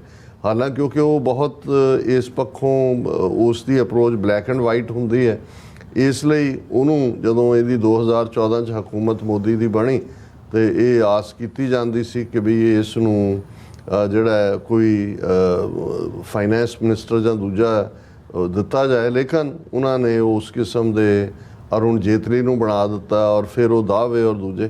ਔਰ ਇਸ ਮੁੱਦੇ ਦੇ ਉੱਤੇ ਕਿਉਂਕਿ 5 ਟ੍ਰਿਲੀਅਨ ਵਾਲਾ ਬਿਆਨ ਉਸ ਤੋਂ ਪਹਿਲਾਂ ਸਾਊਥ ਅਫਰੀਕਾ ਜਾਣ ਤੋਂ ਪਹਿਲਾਂ ਵੀ ਜਿਹੜਾ ਮੋਦੀ ਨੇ ਦਿੱਤਾ ਸੀ, ਤੇ ਸੁਬਰਾਮਨਿਅਮ ਸਵਾਮੀ ਨੇ ਇੱਕ ਇੰਟਰਵਿਊ 'ਚ ਜਿਹੜਾ ਉਹ ਇੰਡੀਅਨ ਚੈਨਲ ਨੂੰ ਹੀ ਦੇ ਰਿਹਾ, ਉਹਦੇ 'ਚ ਉਹਨੇ ਕਲੀਅਰਲੀ ਕਿਹਾ ਕਿ ਇਹ ਸਭ ਝੂਠ ਬਕਵਾਸ ਹੈ। ਉਹਨੇ ਕਿਹਾ ਵੀ ਇਹਨਾਂ ਨੂੰ ਪਤਾ ਹੀ ਨਹੀਂ। ਉਹਨੇ ਕਿਹਾ ਜੀ ਜੇ ਅੱਜ ਇਹਨਾਂ ਦੀ $2.5 ਟ੍ਰਿਲੀਅਨ ਦੀ ਹੈ ਤੇ ਜੇ ਇਹ ਅਗਲੇ 3 ਸਾਲ 'ਚ ਜਾਂ ਦੂਜਾ ਇਹਨੂੰ 5 ਟ੍ਰਿਲੀਅਨ ਦੀ ਕਹਿੰਦੇ ਨੇ ਤਾਂ ਉਹਦਾ ਮਤਲਬ ਹੈ ਕਿ 15% ਗਰੋਥ ਰੇਟ ਹੋਏ ਇਕੋਨਮੀ ਦਾ। ਉਹਨੇ ਕਿਹਾ ਜੀ ਉਹ ਤਾਂ ਮਤਲਬ 5% ਨਹੀਂ ਕ੍ਰਾਸ ਕਰਦਾ, ਜੇ 7-8 ਕਿਸੇ ਮੁਲਕ ਦਾ ਹੋਵੇ ਤਾਂ ਬਹੁਤ ਵੱਡਾ ਹੁੰਦਾ। ਕਹਿੰਦਾ ਸਭ ਬਕਵਾਸ, ਸਭ ਝੂਠ ਬੋਲ ਰਿਹਾ, ਇਹਨੂੰ ਕੋਈ ABC ਇਹਨੂੰ ਕੋਈ ਪਤਾ ਹੀ ਨਹੀਂ। ਕਹਿੰਦਾ ਕਦੇ A ਜਮਾ B ਇਕੁਅਲ ਟੂ ਫਲਾਣਾ, ਤੇ ਇਹ ਕਰ ਰਿਹਾ ਕਿ ਵੀ ਬਿਲਕੁਲ ਇੱਕ ਅਨਪੜ੍ਹ ਬੰਦਾ ਜਿਹੜਾ ਹੈ ਸਾਰਿਆਂ ਨੂੰ ਬੇਵਕੂਫ ਬਣਾ ਰਿਹਾ। ਉਹਨੇ ਕਿਹਾ ਮੈਂ ਇਹਨੂੰ ਬਹੁਤ ਚੰਗੀ ਤਰ੍ਹਾਂ ਜਾਣਦਾ, ਕੁਛ ਨਹੀਂ ਹੈ, ਇਹਨੂੰ ਕੋਈ ਪਤਾ ਨਹੀਂ ਹੈ ਦੁਨੀਆ 'ਚ ਕੀ ਚੱਲ ਰਿਹਾ। ਸੋ ਮੈਂ ਸਮਝਦਾ ਕਿ ਵੀ ਉਹ ਹੁਣ 3 ਵਾਰ ਮੈਂਬਰ ਪਾਰਲੀਮੈਂਟ ਰਿਹਾ ਸੁਬਰਾਮਨਿਅਮ ਸਵਾਮੀ, 3 ਵਾਰ ਰਾਜ ਸਭਾ ਦਾ ਮੈਂਬਰ ਰਿਹਾ, ਔਰ ਹੁਣ ਵੀ ਮਤਲਬ ਜੇ ਰਾਮ ਇਹ ਅਯੁੱਧਿਆ ਮੰਦਰ ਦਾ ਕੇਸ ਔਰ ਆਰਟੀਕਲ 370 ਖਤਮ ਕਰਨ ਦਾ ਜਾਂ ਐਕਸਟ੍ਰੀਮ ਹਿੰਦੂਤਾ ਵੀ ਹੈ, ਲੇਕਿਨ ਉਹ ਇਹ ਸਮਝਦਾ ਹੈ ਕਿ ਵੀ ਇਹ ਜਿਹੜਾ ਹੈ ਇਸ ਲੈਵਲ ਦਾ ਝੂਠ। ਔਰ ਜੇ ਜਿਵੇਂ ਵੀਰ ਪ੍ਰਿਤਪਾਲ ਸਿੰਘ ਹੋਰਾਂ ਨੇ ਪੁੱਛਿਆ, ਮੈਂ ਤਾਂ ਪਿਛਲੀ ਵਾਰੀ ਵੀ ਕੋਟ ਕੀਤਾ ਸੀ, ਮੈਂ ਕਿਹਾ ਵੀ ਇਹ ਤਾਂ ਬਿਲਕੁਲ ਹੀ ਇਰਰੈਸ਼ਨਲ ਔਰ ਗਪੌੜ ਸੰਖ ਹੈ। ਔਰ ਜਦੋਂ ਇਹ ਕੋਈ ਗੱਲ ਕਹਿ ਦਿੰਦਾ, ਜਦੋਂ ਇਹਨੇ 2014 ਦੇ ਕੈਂਪੇਨ ਵੇਲੇ ਕਿਹਾ ਸੀ ਕਿ ਜੀ ਹਰ ਭਾਰਤੀ ਦੇ ਜਿਹੜੇ ਬੈਂਕ ਅਕਾਊਂਟ 15 ਤੋਂ 20 ਲੱਖ ਰੁਪਈਆ ਆਏਗਾ, ਸਵਿਸ ਬੈਂਕਾਂ 'ਚੋਂ ਅਸੀਂ ਲਿਆਵਾਂਗੇ ਦੂਜਾ, ਤੇ ਅਜੇ ਪਹਿਲੀ ਟਰਮ ਵੇਲੇ ਹੀ ਜਦੋਂ ਇਹ ਉਹਦੇ ਹੀ ਜਿਹੜਾ ਦੂਜਾ ਉਹਦੇ ਨਾਲ ਕਾਤਲ ਰਲਿਆ ਹੋਇਆ ਅਮਿਤ ਸ਼ਾਹ, ਇਹੀ ਜੋੜੀ ਜਿਨ੍ਹਾਂ ਨੇ ਹਜ਼ਾਰਾਂ ਬੇਗੁਨਾਹ ਮੁਸਲਮਾਨਾਂ ਦਾ ਖੂਨ ਵਹਾਇਆ 2002 'ਚ ਗੁਜਰਾਤ ਦੇ ਵਿੱਚ, ਤੇ ਜਦੋਂ ਅਮਿਤ ਸ਼ਾਹ ਨੂੰ ਇੱਕ ਥਾਂ 'ਤੇ ਪੁੱਛਿਆ ਗਿਆ, ਕਿਉਂਕਿ ਇਹਨੇ ਤਾਂ 9 ਸਾਲਾਂ 'ਚ ਪ੍ਰੈਸ ਕਾਨਫਰੰਸ ਹੀ ਕੋਈ ਨਹੀਂ ਕੀਤੀ ਮੋਦੀ ਨੇ, ਇੱਕ ਇੱਥੇ ਆ ਕੇ ਕੀਤੀ ਸੀ ਵਾਈਟ ਹਾਊਸ ਬਾਈਡਨ ਦੇ ਨਾਲ, ਤੇ ਵਾਲ ਸਟਰੀਟ ਜਰਨਲ ਦੀ ਬੀਬੀ ਨੇ ਜਿਹੜਾ ਹੈ ਉਹ ਇਹਦਾ ਉਹ ਪਰਦਾ ਖੋਲ੍ਹ ਦਿੱਤਾ ਸੀ। ਔਰ ਫਿਰ ਕਿਵੇਂ ਤੜਫਿਆ ਸਾਰਾ ਭਾਰਤ ਵੀ, ਔਰ ਇਹ ਸਾਰੇ ਜਿਹੜੇ ਹੁਣ ਚੰਦਰਯਾਨ ਦੇ ਉੱਤੇ ਸਾਡੀ ਟਿੱਪਣੀ ਨੂੰ ਲੈ ਕੇ ਤੜਫ ਰਹੇ ਨੇ, ਉਦੋਂ ਵੀ ਇਵੇਂ ਹੀ ਤੜਫੇ ਔਰ ਪੂਰੀ ਟ੍ਰੋਲਿੰਗ ਔਰ ਪੂਰਾ ਉਸ ਕਿਸਮ ਦੇ ਉੱਤੇ ਉਤਰੇ। ਔਰ ਉਹਦੇ 'ਚ ਇਹ ਬੜੀ ਕਲੀਅਰਲੀ ਜਦੋਂ ਉਹਨੂੰ ਅਮਿਤ ਸ਼ਾਹ ਉਹ ਪ੍ਰੈਸ ਕਾਨਫਰੰਸ ਕਰਦਾ ਹੈ, ਭਾਵੇਂ ਆਪਣੇ ਸਿਲੈਕਟ ਹੀ ਬੰਦੇ ਸੱਦੇ ਹੁੰਦੇ ਨੇ, ਤਾਂ ਉਹਨੂੰ ਪੁੱਛਿਆ ਕਿ ਜੀ ਇਹ ਜਿਹੜਾ ਤੁਹਾਡਾ ਵਾਅਦਾ ਸੀ ਕਿ 15-15 20-20 ਲੱਖ ਹਰ ਭਾਰਤੀ ਦੇ ਖਾਤੇ 'ਚ ਆਏਗਾ, ਤਾਂ ਉਹਨੇ ਬੜੀ ਜਿਹੜਾ ਸ਼ਰਮਨਾਕ, ਸ਼ਰਮ ਤਾਂ ਹੈ ਨਹੀਂ ਇਹਨਾਂ 'ਚ, ਪਰ ਜਿਹਨੂੰ ਤੁਸੀਂ ਕਹੋ ਵੀ ਬੇਸ਼ਰਮ ਅੰਦਾਜ਼ ਦੇ ਵਿੱਚ ਉਹਨੇ ਕਿਹਾ, ਅਰੇ ਭਾਈ ਉਹ ਤਾਂ ਇੱਕ ਜੁਮਲਾ ਥਾ। ਹੁਣ ਜੇ ਇਹਨਾਂ ਦੇ ਲਈ ਲੋਕਾਂ ਦੇ ਨਾਲ ਇਕਰਾਰ ਕਰਨਾ, ਰਿਪੀਟਡਲੀ ਉਹ ਗੱਲ ਕਹਿਣਾ, ਮੈਜ਼ ਇੱਕ ਜੁਮਲਾ ਸੀ, ਫਿਕਰੇ ਨੂੰ ਕਹਿੰਦਾ ਵੀ ਫਿਕਰਾ ਸੀ, ਬੋਲਿਆ ਗਿਆ ਉਹ, ਇਹਦਾ ਮਤਲਬ ਇਹ ਹੈ ਕਿ ਜੋ ਅਸੀਂ ਕਹਿੰਦੇ ਹਾਂ ਉਸ ਦਾ ਕੋਈ ਮਤਲਬ ਨਹੀਂ ਹੈ, ਉਸ ਨੂੰ ਉਹਦੇ ਨਾਲ ਕਮਿਟਮੈਂਟ ਤਾਂ ਦੂਰ ਦੀ ਗੱਲ ਹੈ, ਉਹਦੀ ਜਿਹੜੀ ਹੈਸੀਅਤ ਹੈ ਉਹ ਜੁਮਲੇ ਤੋਂ ਵੱਧ ਕੇ ਨਹੀਂ ਹੈ। ਔਰ ਮੈਂ ਇਸ ਲਈ ਜਦੋਂ ਅਟਲ ਬਿਹਾਰੀ ਵਾਜਪਾਈ ਦੀ ਸਰਕਾਰ ਜਿਹੜੀ 5 ਸਾਲ ਲਗਭਗ ਰਹੀ, ਹਾਲਾਂ ਕੁਛ ਮਹੀਨੇ ਪਹਿਲਾਂ ਅਰਲੀ ਇਲੈਕਸ਼ਨ ਉਹਨੇ ਆਰਡਰ ਕੀਤੀਆਂ ਸੀ, ਇਸ 'ਚ ਕਿ ਜੀ ਉਹਨੇ ਆਪਣਾ ਝੂਠ ਸ਼ਾਈਨਿੰਗ ਇੰਡੀਆ ਔਰ ਦੂਸਰਾ ਵਿੱਚ, ਹਰ ਉਸ ਵੇਲੇ ਇਹ ਪਬਲਿਕਲੀ ਤੁਸੀਂ ਉਹਨਾਂ ਦੀਆਂ ਸਟੇਟਮੈਂਟਸ ਕੱਢ ਸਕਦੇ ਹੋ, ਵਾਜਪਾਈ ਦੀਆਂ, ਦੂਸਰਿਆਂ ਦੀਆਂ, ਕਿ ਜੀ 2025 ਤੱਕ ਸਾਡੀ ਇਕੋਨਮੀ ਚੀਨ ਨੂੰ ਪਿੱਛੇ ਛੱਡ ਜਾਏਗੀ ਔਰ 2050 ਤੱਕ ਅਮਰੀਕਾ ਨੂੰ ਪਿੱਛੇ ਛੱਡ ਜਾਏਗੀ। 2050 ਤੱਕ ਕਿਹਨੇ ਦੇਖਿਆ, ਲੇਕਿਨ 2025 ਦਾ ਸਿਰ ਦੇ ਉੱਤੇ ਆ, ਆਲਰੇਡੀ 2023 ਲੰਘ ਗਿਆ ਅੱਧਿਓਂ ਜ਼ਿਆਦਾ। ਔਰ ਤੁਸੀਂ ਦੇਖ ਲਓ ਕਿ ਵੀ ਚੀਨ ਨੂੰ ਪਿੱਛੇ ਛੱਡਣਾ ਜੇ ਕਰਨਾ, ਚੀਨ ਦੀ ਇਕੋਨਮੀ ਜਿਹੜੀ ਹੈ ਉਹ 21-22 ਟ੍ਰਿਲੀਅਨ ਡਾਲਰ ਦੇ ਨੇੜੇ ਹੈ, 2.5 ਟ੍ਰਿਲੀਅਨ ਤੇ ਬੈਠੇ ਨੇ। ਹੁਣ ਇਹ ਜਿਹੜਾ ਗਪੌੜ ਹੈ ਇਹ ਲਗਭਗ ਉਹਨਾਂ ਨੇ 15 ਸਾਲ ਪਹਿਲਾਂ ਛੱਡਿਆ, ਕਿਉਂਕਿ 1999 ਦੇ ਵਿੱਚ ਵਾਜਪਾਈ ਬਣਿਆ ਸੀ ਦੁਬਾਰਾ ਪ੍ਰਾਈਮ ਮਿਨਿਸਟਰ, ਔਰ ਫਿਰ 2004 ਤੋਂ 2014 ਤੱਕ ਜਿਹੜਾ 10 ਸਾਲ ਮਨਮੋਹਨ ਸਿੰਘ ਦੀ ਸਰਕਾਰ ਰਹੀ, 2014 'ਚ ਵਾਪਸ ਆਏ। ਸੋ ਤੁਸੀਂ ਦੇਖੋ ਕਿ ਵੀ ਇਹ 9 ਸਾਲ ਇਹਨਾਂ ਨੂੰ ਹੋ ਗਏ ਨੇ, ਹੁਣ ਇਹ ਅੱਜ ਵੀ 2.5 ਟ੍ਰਿਲੀਅਨ ਦੇ ਉੱਤੇ ਬੈਠੇ ਹੋਏ ਨੇ। ਸੋ ਇਸ ਦਾ ਕੋਈ ਮਤਲਬ, ਹਾਂ ਇਹਦੇ 'ਚ ਕੋਈ ਸ਼ੱਕ ਨਹੀਂ ਹੈ ਕਿ ਜੇ ਚਾਈਨਾ ਫੈਕਟਰ, ਜਿੰਨੀ ਤੇਜ਼ੀ ਨਾਲ ਚਾਈਨਾ ਦੀ ਪ੍ਰੋਗਰੈਸ ਹੋਈ ਹੈ, ਇਹ ਨਾ ਹੁੰਦਾ ਤੇ ਭਾਰਤ ਆਲਰੇਡੀ ਸੋਵੀਅਤ ਯੂਨੀਅਨ ਵਾਂਗ ਜਾਂ ਯੂਗੋਸਲਾਵੀਆ ਵਾਂਗ ਕਈ ਟੁਕੜਿਆਂ 'ਚ ਵੰਡਿਆ ਗਿਆ ਹੁੰਦਾ। ਸਿਰਫ ਜੇ ਭਾਰਤ ਨੂੰ ਇਸ ਵੇਲੇ ਇਸ ਹਾਲ 'ਚ ਕਾਇਮ ਰੱਖ ਕੇ ਉਸ ਨੂੰ ਜਿਹੜਾ ਹੈ ਉਹਦੀ ਵਰਤੋਂ ਕਰਨੀ ਹੈ ਤਾਂ ਉਹਦਾ ਰੀਜ਼ਨ ਚਾਈਨਾ ਬਣ ਗਿਆ। ਔਰ ਇਸ ਚਾਈਨਾ ਦੇ, ਕਿਉਂਕਿ ਅਮਰੀਕਾ ਦੀ ਪਾਲਿਸੀ ਚਾਈਨਾ ਨੂੰ ਕੰਟੇਨ ਕਰਨ ਦੀ ਬਣੀ, ਤੇ ਚਾਈਨਾ ਨੂੰ ਕੰਟੇਨ ਕਰਨ ਲਈ ਉਹਦਾ ਨੇਬਰ ਵੀ ਹੈ, ਆਬਾਦੀ ਵੀ ਹੈ, ਔਰ ਸੋ ਕਾਲਡ ਡੈਮੋਕ੍ਰੇਸੀ ਦਾ ਟਕਵੰਜ ਵੀ ਰਚਿਆ ਹੋਇਆ। ਇਹ ਕਿਹੜਾ ਇਹਨਾਂ ਨੂੰ ਨਹੀਂ ਪਤਾ ਕਿ ਵੀ ਉਹਨਾਂ ਦੇ ਪੱਲੇ ਕੀ ਹੈ। ਔਰ ਬਾਕੀ ਜ਼ਾਹਰ ਹੈ ਕਿ ਮਾਰਕੀਟ ਤਾਂ ਹਰ ਥਾਂ ਹੈ, ਲੇਕਿਨ ਜੇ ਤੁਸੀਂ ਮਾਰਕੀਟ ਵੀ ਜਿਸ ਚੀਨ ਦੇ ਨਾਲ ਇਹ ਮੁਕਾਬਲਾ ਕਰਵਾਉਣਾ ਚਾਹੁੰਦੇ ਨੇ, ਇਹਨਾਂ 3 ਸਾਲਾਂ 'ਚ ਜਦੋਂ ਦਾ ਗਲਵਾਨ ਵੈਲੀ 2020 ਦਾ ਜੋ ਕ੍ਰੈਸ਼ ਹੋਇਆ, ਹੁਣ ਤੱਕ ਦੀ ਗੱਲ ਕਰੀਏ ਤੇ ਚਾਈਨਾ ਦੇ ਨਾਲ ਭਾਰਤ ਦਾ 117 ਬਿਲੀਅਨ ਡਾਲਰ ਦਾ ਟ੍ਰੇਡ ਹੈ ਜਿਹੜਾ ਇਹਨਾਂ 3 ਸਾਲਾਂ 'ਚ ਵਧਿਆ। ਉਹਦੇ 'ਚ ਵੀ 87% ਐਡਵਾਂਟੇਜ ਚਾਈਨਾ ਦੀ ਹੈ, ਕਿਉਂਕਿ ਚਾਈਨਾ ਤੋਂ ਹੀ ਚੀਜ਼ਾਂ ਮੰਗਵਾਈਆਂ ਜਾ ਰਹੀਆਂ। ਸੋ ਇਹ ਇਹਨਾਂ ਦਾ ਇੱਕ ਜੁਮਲਾ ਹੀ ਨਹੀਂ, ਇੱਕ ਗਪੌੜ ਹੈ। ਔਰ ਇਹ ਨਜ਼ਰ ਆ ਰਿਹਾ ਵੀ ਜਿਹੜਾ ਰਾਹ ਇਹਨਾਂ ਨੇ ਚੁਣਿਆ ਹੋਇਆ ਉਹ ਇੱਕ ਤਬਾਹੀ ਦਾ ਰਸਤਾ ਹੈ, ਔਰ ਉਹ ਜਿਹੜਾ ਅਲਟੀਮੇਟਲੀ ਇਹਨਾਂ ਦੀ ਬਾਲਕਨਾਈਜੇਸ਼ਨ 'ਚ ਹੀ ਨਿਕਲੇਗਾ, ਇਹਨਾਂ ਦੇ ਟੁਕੜੇ ਹੀ ਹੋਣਗੇ, ਇਸ ਤੋਂ ਬਿਯੋਂਡ ਕੁਛ ਨਹੀਂ ਹੈ। ਇਹ ਠੀਕ ਹੈ ਕਿ ਅੱਜ ਬਹੁਤ ਵਾਰ ਜਿਹੜੇ ਲੋਕ ਪ੍ਰੋਪੇਗੈਂਡੇ ਦਾ ਸਹਾਰਾ ਲੈਂਦੇ ਨੇ, ਝੂਠੇ ਤਾਂ ਲੈਂਦੇ ਹੀ ਹੁੰਦੇ ਨੇ, ਜਿਹੜਾ ਉਹਦਾ ਪ੍ਰਭਾਵ ਵੀ ਕਬੂਲਦੇ ਨੇ, ਉਹਨਾਂ ਬਾਰੇ ਤਾਂ ਅਸੀਂ ਕੁਛ ਨਹੀਂ ਕਹਿ ਸਕਦੇ। ਲੇਕਿਨ ਅਸੀਂ ਸ਼ੁਰੂਆਤ ਕਰੀਏ ਜਿੱਥੇ ਅਸੀਂ ਸ਼ੁਕਰੀਆ ਅਦਾ ਕਰਦੇ ਹਾਂ ਵੀਰ ਪ੍ਰਿਤਪਾਲ ਸਿੰਘ ਹੋਰਾਂ ਦਾ।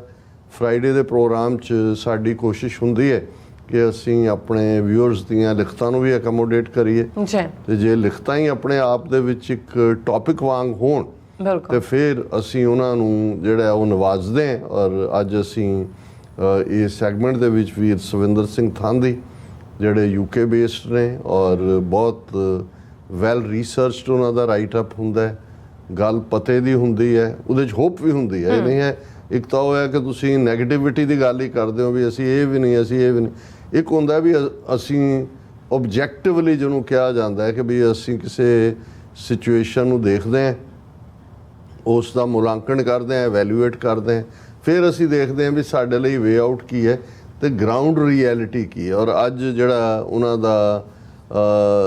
ਉਹਨਾਂ ਦੀ ਲਿਖਤ ਹੈ, ਅਸੀਂ ਉਸ ਟੌਪਿਕ ਨੂੰ ਹੀ ਉਹਨਾਂ ਦੀ ਲਿਖਤ ਦੇ ਨੂੰ ਹੀ ਸੈਗਮੈਂਟ ਦਾ ਟਾਈਟਲ ਵੀ ਦਿੱਤਾ ਹੈ। ਫਰਕ ਇੰਨਾ ਹੈ ਕਿ ਉਹਨਾਂ ਨੇ ਲਫ਼ਜ਼ ਪੰਜਾਬੀ ਵਰਤਿਆ ਸੀ, ਮੈਂ ਸਿੱਖ ਵਰਤਿਆ, ਕਿਉਂਕਿ ਜਦੋਂ ਅਸੀਂ ਪੰਜਾਬ ਦੀ ਗੱਲ ਕਰਦੇ ਹਾਂ ਤੇ ਉਹਨਾਂ ਦੇ ਲਈ ਜੇ ਜਿਨ੍ਹਾਂ ਨੇ ਸਾਡੇ ਖਿਲਾਫ ਟੋਟਲ ਵਾਰ ਵਿੱਢੀ ਹੋਈ ਹੈ, ਜਿਵੇਂ ਤੁਸੀਂ ਕਿਹਾ ਸਰਵਨਾਸ਼ ਦੀ ਜੰਗ। ਟੋਟਲ ਵਾਰ ਦਾ ਮਤਲਬ ਹੁੰਦਾ ਹੈ physical, mental, social, spiritual, statistical, economical, ਇਹਨਾਂ ਹੀ ਸਰਵਨਾਸ਼। ਇਹ ਔਰ ਇੱਕ ਜ਼ਮਾਨੇ ਜਿਹਦੇ ਲਈ ਬੀਜਨਾਸ ਲਫ਼ਜ਼ ਵੀ ਹੁੰਦਾ ਸੀ, ਉਹ ਸਿਰਫ ਫਿਜ਼ੀਕਲ ਡਿਸਟਰਕਸ਼ਨ ਤੱਕ ਮਹਿਦੂਦ ਹੁੰਦਾ ਸੀ। ਪਰ ਇਹ ਤੁਸੀਂ ਦੇਖੋ ਵੀ ਸਾਨੂੰ ਕਿੰਨੇ ਪਾਸਿਆਂ ਤੋਂ ਘੇਰਿਆ ਹੋਇਆ। ਫਿਰ ਵੀ ਸਾਡਾ ਇੱਕ ਤਬਕਾ ਜਿਹੜਾ ਹੈ, ਇੱਕ ਤਾਂ ਉਹ ਨੇ ਜਿਹੜੇ ਬਿਲਕੁਲ ਜਿਨ੍ਹਾਂ ਨੇ ਜ਼ਹਿਨੀ ਗੁਲਾਮੀ ਕਬੂਲ ਲਈ, ਇੱਕ ਉਹ ਨੇ ਜਿਨ੍ਹਾਂ ਨੇ ਘੇਸ ਵੱਟੀ ਹੋਈ ਹੈ, ਇੱਕ ਉਹ ਨੇ ਜਿਹੜੇ ਉਸ ਭੰਬਲ ਭੂਸੇ 'ਚ ਨੇ ਜਾਂ ਉਹਨਾਂ ਨੂੰ ਇੱਧਰਲੀਆਂ ਗੱਲਾਂ ਵੀ ਸੁਣਦੇ ਨੇ, ਉੱਧਰਲੀਆਂ ਵੀ। ਫਿਰ ਜਿਵੇਂ ਬੰਦਾ ਸੁਣ ਕੇ ਕੰਨਾਂ 'ਤੇ ਹੱਥ ਰੱਖ ਲੈਂਦਾ ਕਿ ਬਸ ਹੁਣ ਨਹੀਂ ਹੋਰ ਕਰਨ ਦਿਓ, ਅਸੀਂ ਜੋ ਕਰਨਾ। ਅਤੇ ਇੱਕ ਉਹ ਸਲੀਪ ਵਾਕਿੰਗ, ਇਹ ਵੀ ਇੱਕ ਬਿਮਾਰੀ ਹੈ। ਬੰਦਾ ਨੀਂਦ ਦੇ ਵਿੱਚ ਹੀ ਉੱਠਦਾ ਹੈ, ਉੱਠ ਕੇ ਪੌੜੀਆਂ ਉੱਤਰ ਵੀ ਜਾਂਦਾ, ਕੋਠੇ ਚੜ੍ਹ ਵੀ ਜਾਂਦਾ, ਕਈ ਮੀਲ ਘੁੰਮ ਕੇ ਆ ਕੇ ਬਿਸਤਰੇ 'ਤੇ ਉਹ ਸੌਂ ਜਾਂਦਾ ਵਾਪਸ ਆਪਣੇ। ਉਹਨੂੰ ਪਤਾ ਵੀ ਨਹੀਂ ਹੁੰਦਾ, ਜਦੋਂ ਉੱਠਦਾ ਉਹਨੂੰ ਨਹੀਂ ਹੁੰਦਾ ਵੀ ਉਹ ਕੀ ਕਰ ਰਿਹਾ। ਔਰ ਇਹ ਜਿਹੜਾ ਨੋਨ ਬਿਮਾਰੀ ਹੈ। ਸੋ ਉਹ ਜਿਹੜਾ ਟਾਈਟਲ ਹੀ ਉਹਨਾਂ ਨੇ ਚੁਣਿਆ, are we Punjabis sleep walking into total annihilation in India. Annihilation ਹੁੰਦਾ ਬਿਲਕੁਲ ਸਰਵਨਾਸ਼, ਕਿ ਵੀ ਉਹ ਜਿਹੜਾ ਇੰਡੀਆ ਦਾ ਏਜੰਡਾ ਹੈ ਸਾਡੇ ਸਰਵਨਾਸ਼ ਦਾ, ਕੀ ਅਸੀਂ ਉਸ ਏਜੰਡੇ ਵਾਲੀ ਤਾਂ ਨਹੀਂ ਤੁਰੇ ਜਾਂਦੇ ਉਸ ਸਲੀਪ ਵਾਕਿੰਗ ਦੇ ਨਾਲ। ਅੱਛਾ। ਔਰ ਉਹਦਾ ਉਹਨਾਂ ਨੇ 2-3 ਟਾਈਟਲ ਦਿੱਤੇ ਨੇ। ਪਹਿਲਾ ਉਹਨਾਂ ਦਾ ਹੈ ਕਿ ਸਬ ਟਾਈਟਲ ਆਰ ਵੀ ਜਿਵੇਂ ਸਲੀਪ ਵਾਕਿੰਗ ਦੀ ਗੱਲ ਕੀਤੀ ਹੈ, total ਐਨਾਹੀਲੇਸ਼ਨ the.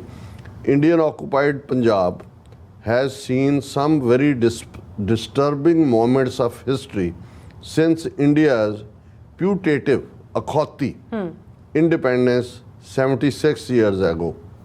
Partition of Punjab 1947, Punjab Reorganization Act 1966, June 1984, Kallukara are just a few key moments which have been immortalized in the minds of the Punjabis। ਉਹਨਾਂ ਨੇ ਟਰਮ ਵੀ ਪੰਜਾਬੀ ਤਾਂ use ਕੀਤੀ ਕਿਉਂਕਿ ਖਾਸ ਤੌਰ 'ਤੇ ਜਿਹੜੀ 1947 ਦੀ ਵੰਡ ਹੈ ਉਹਦੇ 'ਚ ਪੰਜਾਬੀਆਂ ਨੇ ਸਫ਼ਰ ਕੀਤਾ ਹੈ। ਉਹਦੇ 'ਚ ਜ਼ਾਹਰ ਹੈ ਸਾਡਾ ਵੱਡਾ ਪ੍ਰਪੋਰਸ਼ਨ ਹੈ ਕਿਉਂਕਿ ਅਸੀਂ ਮਾਈਨੋਰਿਟੀ ਸੀ, ਪਰਸੈਂਟੇਜ ਜ਼ਿਆਦਾ ਬਣ ਜਾਂਦੀ ਹੈ, ਪਰ ਉਹਦੇ 'ਚ ਹਿੰਦੂ ਵੀ ਮੁਸਲਮਾਨ ਵੀ ਉਹਨਾਂ ਨੇ ਸਫ਼ਰ ਕੀਤਾ।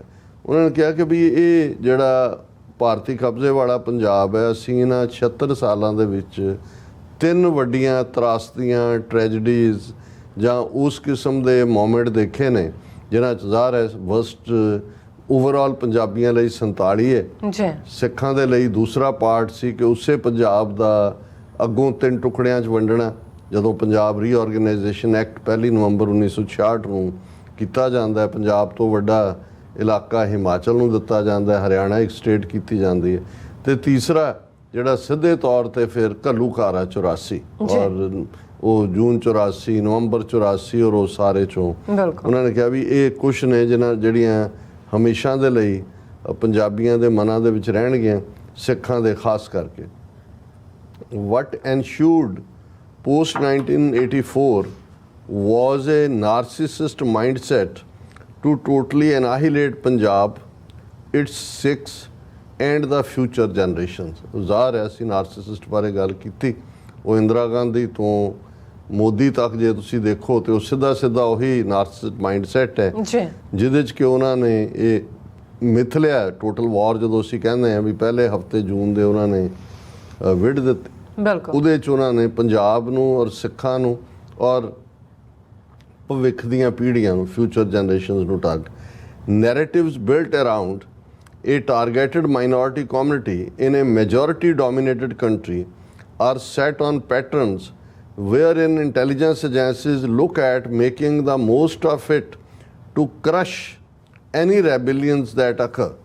ਕਿ ਜੇ ਤੁਸੀਂ ਇਸ ਸਾਰੇ ਪੈਟਰਨ ਨੂੰ ਦੇਖੋ ਕਿ ਵੀ ਜਿਸ ਢੰਗ ਦੇ ਨਾਲ ਇਹ ਮੈਜੋਰਿਟੀ ਡੋਮੀਨੇਟਡ ਕੰਟਰੀਜ਼ ਕਰਦੀਆਂ ਨੇ ਕਿ ਉਹ ਇਵੇਂ ਜਿਹੜਾ ਨੈਰੇਟਿਵ ਸੈੱਟ ਕਰਦੀਆਂ ਨੇ ਕਿ ਮਾਈਨੋਰਿਟੀ ਕਮਿਊਨਿਟੀ ਨੂੰ ਤਾਂ ਟਾਰਗੇਟ ਕੀਤਾ ਹੀ ਹੁੰਦਾ ਹੈ, ਪਰ ਉਹਦਾ ਫਰਦਰ ਨਿਸ਼ਾਨਾ ਹੁੰਦਾ ਹੈ ਵੀ ਇਹਨਾਂ 'ਚੋਂ ਅੱਗੋਂ ਕੋਈ ਰੈਬੈਲੀਅਨ ਨਾ ਨਿਕਲੇ, ਕੋਈ ਬਗਾਵਤ ਨਾ ਨਿਕਲੇ ਜਾਂ ਕੋਈ ਬਾਗੀ ਸੁਰ ਪੈਦਾ ਹੋ ਹੀ ਨਾ ਸਕੇ। ਸੱਚ narratives are usually time bound 25 to 50 years and beyond, ਕਿ ਇਹ ਜਿਹੜਾ ਨੈਰੇਟਿਵ ਹੁੰਦਾ ਹੈ ਵੀ ਮਾਈਨੋਰਿਟੀ ਕਮਿਊਨਿਟੀ ਨੂੰ, ਉਸ ਤੋਂ ਬਿਯੋਂਡ ਇਹ ਨੈਰੇਟਿਵ ਚੱਲਦਾ ਨਹੀਂ ਹੈ। Such narratives are usually time-bound, 25-50 years and beyond. A few narratives set by the Indian state to totally annihilate Punjab over time. ਹੁਣ ਉਹਨਾਂ ਨੇ ਕਿਹਾ ਜੀ ਇੱਕ ਤਾਂ ਉਹੀ ਹੈ ਜੋ ਸਿੱਖਾਂ ਨੂੰ ਦਹਿਸ਼ਤਗਰਦ ਇਹ ਉਹ ਕਰਕੇ ਉਹਨਾਂ ਨੇ ਟਾਰਗੇਟ ਕੀਤਾ। ਆਲਮੋਸਟ 40 ਸਾਲ ਸਿੱਧੇ ਤੌਰ 'ਤੇ ਹੋ ਗਏ, 39 ਸਾਲ ਜੂਨ 84 ਤੋਂ ਬਾਅਦ। ਪਰ ਇੱਕ ਜਿਹੜਾ ਆਉਣ ਵਾਲੇ ਟਾਈਮ 'ਚ ਵੀ ਜਿਸ ਨੈਰੇਟਿਵ ਦੇ ਨਾਲ ਪੰਜਾਬ ਨੂੰ ਡਿਸਟਰੋਏ ਕੀਤਾ ਜਾਏ ਉਹਦੇ ਲਈ ਉਹਨਾਂ ਨੇ ਕਿਹਾ ਵੀ ਜੇ ਹੁਣ ਜਿਹੜਾ ਨੈਕਸਟ ਨੈਰੇਟਿਵ ਏਜੰਸੀਆਂ ਨੇ ਜਾਂ ਉਸ ਇੰਡੀਅਨ ਸਟੇਟ ਨੇ ਸਿਰਜਿਆ, narrative on drugs. Sant Bhindranwale had observed politicians and intelligence networks in Punjab had started using drugs and alcohol to shatter the resilience of Punjabis seen during the emergency years 1975 to 1977। ਹੁਣ ਇਸ ਗੱਲ ਦਾ ਧਿਆਨ ਰਹੇ ਕਿ emergency ਦੇ ਖਿਲਾਫ ਜਿਹੜਾ ਮੋਰਚਾ ਸੀ ਉਹ ਬਾਕੀ ਤਾਂ ਖੁੱਡਾਂ 'ਚ ਵੜ ਗਏ ਸੀ। ਸੁਬਰਾਮਨੀਅਮ ਸਵਾਮੀ ਵੀ ਇਹਦਾ ਹਾਈਡਿੰਗ ਹੀ ਰਿਹਾ, ਸਾਹਮਣੇ ਨਹੀਂ ਆਇਆ, ਦੌੜੇ ਹੋਏ ਸੀ। ਕਿੰਨਿਆਂ ਨੇ RSS ਦੇ ਮੁਖੀ ਨੇ ਮਾਫੀ ਮੰਗੀ ਜੇਲ੍ਹ 'ਚੋਂ 3 ਵਾਰ। ਕੋਈ RSS ਦਾ ਕੋਈ ਜਿਹੜਾ ਭਾਰਤ ਭਰ ਦੇ ਵਿੱਚ ਐਜੀਟੇਸ਼ਨ ਨਹੀਂ ਸੀ। ਸਿੱਖਾਂ ਨੇ ਅਕਾਲ ਤਖਤ ਤੋਂ ਅਰਦਾਸ ਕਰਕੇ ਐਮਰਜੈਂਸੀ ਦੇ ਖਿਲਾਫ ਮੋਰਚਾ ਲਾਇਆ ਸੀ, ਔਰ ਜਦੋਂ ਤੱਕ ਜਿੰਨੇ ਮਹੀਨੇ 21 ਮਹੀਨੇ ਕਿ ਕਿੰਨੀ ਐਮਰਜੈਂਸੀ ਚੱਲੀ ਉਹ ਮੋਰਚਾ ਰਿਹਾ। 40,000 ਦੇ ਕਰੀਬ ਸਿੱਖਾਂ ਨੇ ਉਹਦੇ 'ਚ ਗ੍ਰਿਫਤਾਰੀ ਦਿੱਤੀ ਸੀ, ਔਰ ਇਹ ਨੋਨ ਹੈ ਕਿ ਇੰਦਰਾ ਗਾਂਧੀ ਔਰ KGB ਔਰ ਦੂਜੇ ਉਹਨਾਂ ਨੇ ਇਹ ਦੇਖਿਆ ਕਿ ਵੀ ਸਿੱਖਾਂ ਨੂੰ ਸਬਕ ਸਿਖਾਉਣਾ ਬੜਾ ਜ਼ਰੂਰੀ ਹੈ।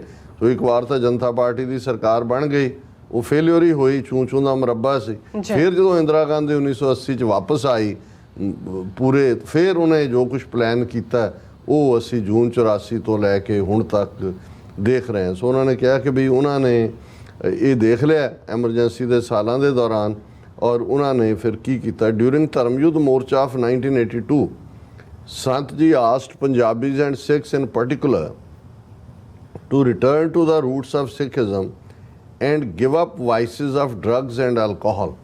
ਹੁਣ ਜਦੋਂ ਸੰਤ ਪਿੰਡਾਂ ਵਾਲੇ ਕਹਿੰਦੇ ਸੀ ਭਾਈ ਮੇਰਾ ਕੀ ਦੋਸ਼ ਹੈ, ਮੈਂ ਨਸ਼ੇ ਛਡਾਉਂਦਾ, ਅੰਮ੍ਰਿਤ ਛਕਾਉਂਦਾ, ਬਿਲਕੁਲ ਹੁਣ ਇਹੀ ਗੱਲ, ਕਿਉਂਕਿ ਇਹ ਜਿਹੜਾ ਨੈਰੇਟਿਵ ਡਰੱਗਸ ਦੇ ਉੱਤੇ ਹੈ, ਇਹ ਆਲਰੇਡੀ ਜਦੋਂ ਸੰਤ ਅਮਰਜ ਹੁੰਦੇ ਨੇ, ਔਰ ਕੁਦਰਤੀ ਅੱਜ ਜਦੋਂ ਅਸੀਂ ਗੱਲ ਕਰ ਰਹੇ ਹਾਂ 25 ਅਗਸਤ ਉਹ ਦਿਨ ਹੈ ਜਦੋਂ ਕਿ 25 ਅਗਸਤ 1977 ਨੂੰ ਸੰਤ ਜਰਨੈਲ ਸਿੰਘ ਪਿੰਡਾਂ ਵਾਲੇ ਦਮਦਮੀ ਟਕਸਾਲ ਦੇ ਮੁਖੀ ਬਣੇ ਸਨ, ਸੰਤ ਕਰਤਾਰ ਸਿੰਘ ਪਿੰਡਾਂ ਵਾਲਿਆਂ ਤੋਂ ਬਾਅਦ। ਸੋ ਇਹ ਜਿਹੜਾ ਉਹਨਾਂ ਨੇ ਸੰਤਾਂ ਨੇ ਇਸ ਜਿਹੜਾ ਏਜੰਡਾ ਹੈ ਉਸ ਨੂੰ ਦੇਖ ਲਿਆ ਸੀ, ਭਾਂਪ ਲਿਆ ਸੀ, ਇਸ ਲਈ ਉਹ ਵਾਰ-ਵਾਰ ਇਸ ਗੱਲ ਤੇ ਫੋਕਸ ਕਰ ਰਹੇ ਸੀ ਵੀ ਨਸ਼ਾ ਛੱਡੋ ਔਰ ਗੁਰੂ ਦੇ ਲੜ ਲੱਗੋ, ਔਰ ਤੁਹਾਡੇ ਇਤਿਹਾਸ ਕੀ ਹੈ, ਤੁਹਾਡੀ ਗਲੋਰੀਫਾਈਡ ਹਿਸਟਰੀ ਹੈ, ਤੁਸੀਂ ਗੁਰੂ ਗੋਬਿੰਦ ਸਿੰਘ ਦੇ ਪੁੱਤਰ ਧੀਆਂ ਹੋ। ਸੋ ਇਹਦੇ ਵੱਲ ਉਹਨਾਂ ਨੇ ਇਸ਼ਾਰਾ ਕੀਤਾ।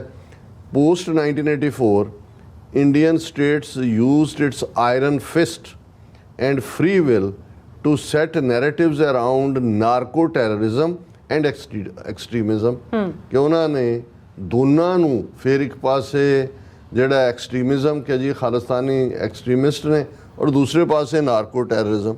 ਔਰ ਮੈਂ ਕੁਦਰਤੀ ਅੱਜ ਇੱਕ ਮੇਨ ਖਬਰ ਜਿਹੜੀ PTI ਨੇ ਦਿੱਤੀ ਹੋਈ ਹੈ, special NIA court orders confiscation of property of Canada-based pro-Khalistan terrorist Lakhbir Landa.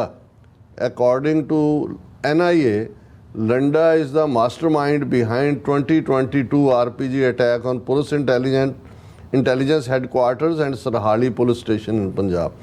और ਇਹਦੇ 'ਚ ਉਹਨਾਂ ਨੇ ਇਹ ਕੈਨੇਡਾ ਬੇਸਡ ਕਿਹਾ ਕਿ ਜੀ ਇਹ ਜਿਹੜਾ ਇਹਨੇ ਅਟੈਕ ਕਰਵਾਏ ਸੀ ਔਰ ਦੂਸਰੇ ਕਰਵਾਏ ਸੀ, ਔਰ ਇਹ ਟੈਰਰਿਸਟ ਹੈ, ਡਰੱਗਸ ਸਪਲਾਇਰ ਹੈ, ਫਲਾਣਾ ਢਿਮਕਾ, ਉਹੀ ਜਿਹੜਾ ਨਾਰਕੋ ਟੈਰਰਿਜ਼ਮ ਦੇ ਨਾਲ ਜੋੜਨ ਦੀ line.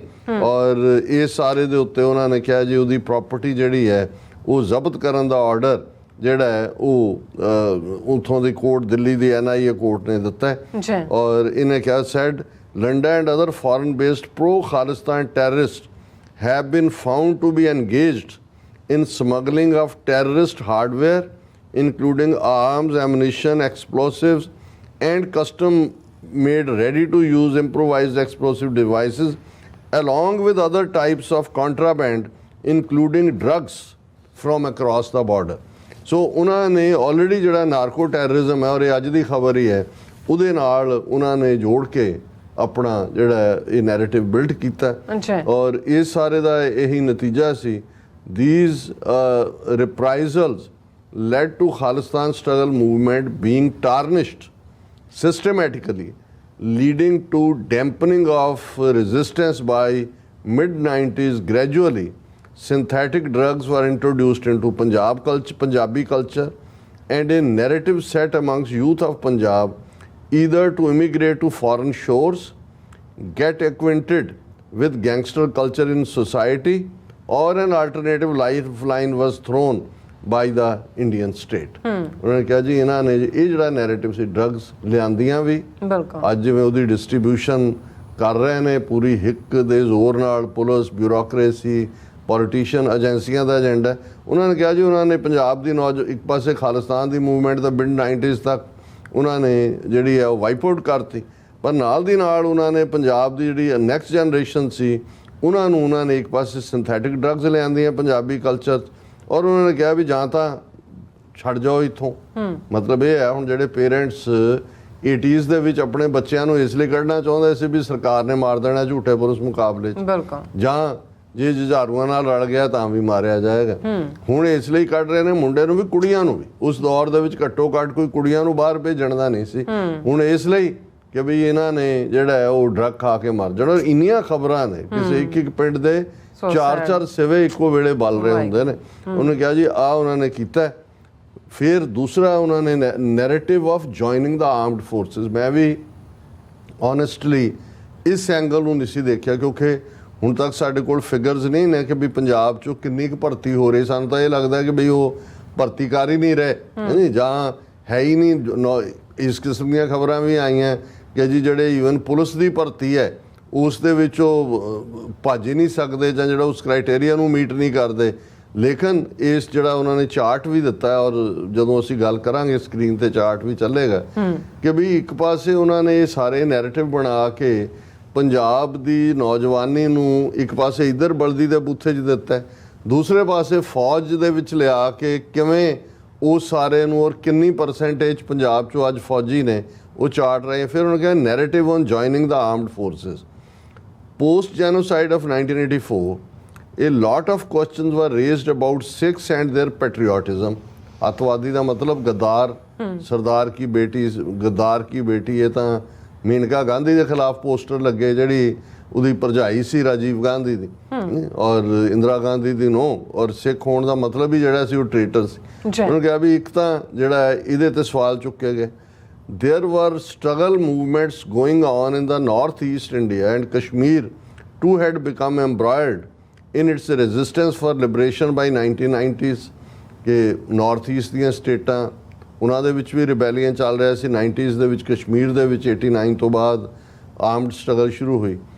by mid 90s Punjab era of extremism was coming to an end, but unemployment was on a rise। ਕਿ ਵੀ ਇੱਧਰ ਉਹਨਾਂ ਨੇ ਖਾਲਿਸਤਾਨ ਦਾ ਮੂਵਮੈਂਟ ਜਿਹੜਾ ਹਥਿਆਰਬੰਦ ਸੰਘਰਸ਼ ਨੂੰ ਦਬਾ ਦਿੱਤਾ ਹੈ, ਪਰ ਜੇ ਬੇਰੁਜ਼ਗਾਰੀ ਉਹ ਵੱਡਾ ਸਿਰ ਚੁੱਕ ਰਹੀ ਸੀ। Paramilitary and armed forces had suffered heavy losses in Punjab and needed new recruits. ਕਿਉਂਕਿ ਈਵਨ ਪੁਲਿਸ ਦਾ ਤੁਸੀਂ ਵੈਬ ਦੇਖੋ 1700 ਪੁਲਿਸੀਆ ਵੀ ਮਾਰੇ ਨੇ। ਫੌਜ ਕਿੰਨੀ ਹੈ ਉਹਦੀਆਂ ਫਿਗਰਸ ਆ ਕਦੇ ਉਹਨਾਂ ਨੇ ਜੂਨ 84 ਦੀਆਂ ਨਹੀਂ ਦਿੱਤੀਆਂ, ਜਿਹੜੀਆਂ ਹਜ਼ਾਰਾਂ ਦੇ ਵਿੱਚ ਜਾਂਦੀ ਹੈ ਜੇ ਤੁਸੀਂ ਉਹਨੂੰ ਦੇਖੋ ਜਿਸ ਲੈਵਲ ਦੇ ਲਾਸਿਸ 72 ਘੰਟੇ 'ਚ ਹੋਏ। ਹੁਣ ਉਸ ਸਾਰੇ 'ਚ ਉਹਨਾਂ ਨੇ ਜਿਹੜਾ ਇਹ ਲੂਜ਼ ਕੀਤਾ। Paramilitary and armed forces had suffered heavy losses in Punjab and needed new recruits. Narratives around patriotism and Punjab set a precedent amongst the youth of Punjab to serve their motherland। उधर बेरोजगारी है, उधर ड्रग्स ने, और इधर कई बार ਜਦੋਂ ਤੁਹਾਡੇ ਤੇ ਬਾਰ-ਬਾਰ ਤੁਹਾਨੂੰ ਟ੍ਰੇਟਰ ਦੂਜਾ ਬਣਾ ਕੇ ਇੱਕ ਨੈਰੇਟਿਵ ਨਾਲ ਕਿ ਜੀ ਸਿੱਖ ਸਾਬਤ ਅਗੇਨ ਕਰਨ, ਜਿਵੇਂ ਹਰ ਮਾਈਨੋਰਿਟੀ ਲਈ ਹੁੰਦਾ ਕਿ ਹਰ ਗਲੀ ਦੇ ਮੋੜ ਤੇ ਸਾਬਤ ਕਰੋ ਕਿ ਤੁਸੀਂ ਬੜੇ ਦੇਸ਼ ਭਗਤ ਹੋ। ਤੇ ਉਹ motherland the once again the state and its intelligence network built a narrative which continues to date। ਕਿ ਉਹਨਾਂ ਨੇ ਇੱਕ ਨਵਾਂ ਨੈਰੇਟਿਵ ਮਦਰਲੈਂਡ ਦੀ ਸਰਵਿਸ ਦਾ ਲਿਆਂਦਾ ਜਿਹੜਾ ਅੱਜ ਤੱਕ ਵੀ ਚੱਲ ਰਿਹਾ। This is the list of recruitment across India in armed forces between 2018 and 2020। ਉਹਨਾਂ ਨੇ 3 ਸਾਲਾਂ ਦਾ ਜਿਹੜਾ ਹੈ ਉਹ ਕੱਢਿਆ ਪਾਰਟ ਕਿ ਵੀ Indian Army, Indian Air Force, Indian Navy. ਉਸ ਦੇ ਵਿੱਚ ਦਰਸ਼ਕ ਹੁਣ ਸਕਰੀਨ 'ਤੇ ਉਸ ਚਾਰਟ ਨੂੰ ਦੇਖ ਸਕਦੇ ਨੇ। ਉਹਨਾਂ ਨੇ ਸਟੇਟ ਵਾਈਜ਼ ਕੀਤਾ।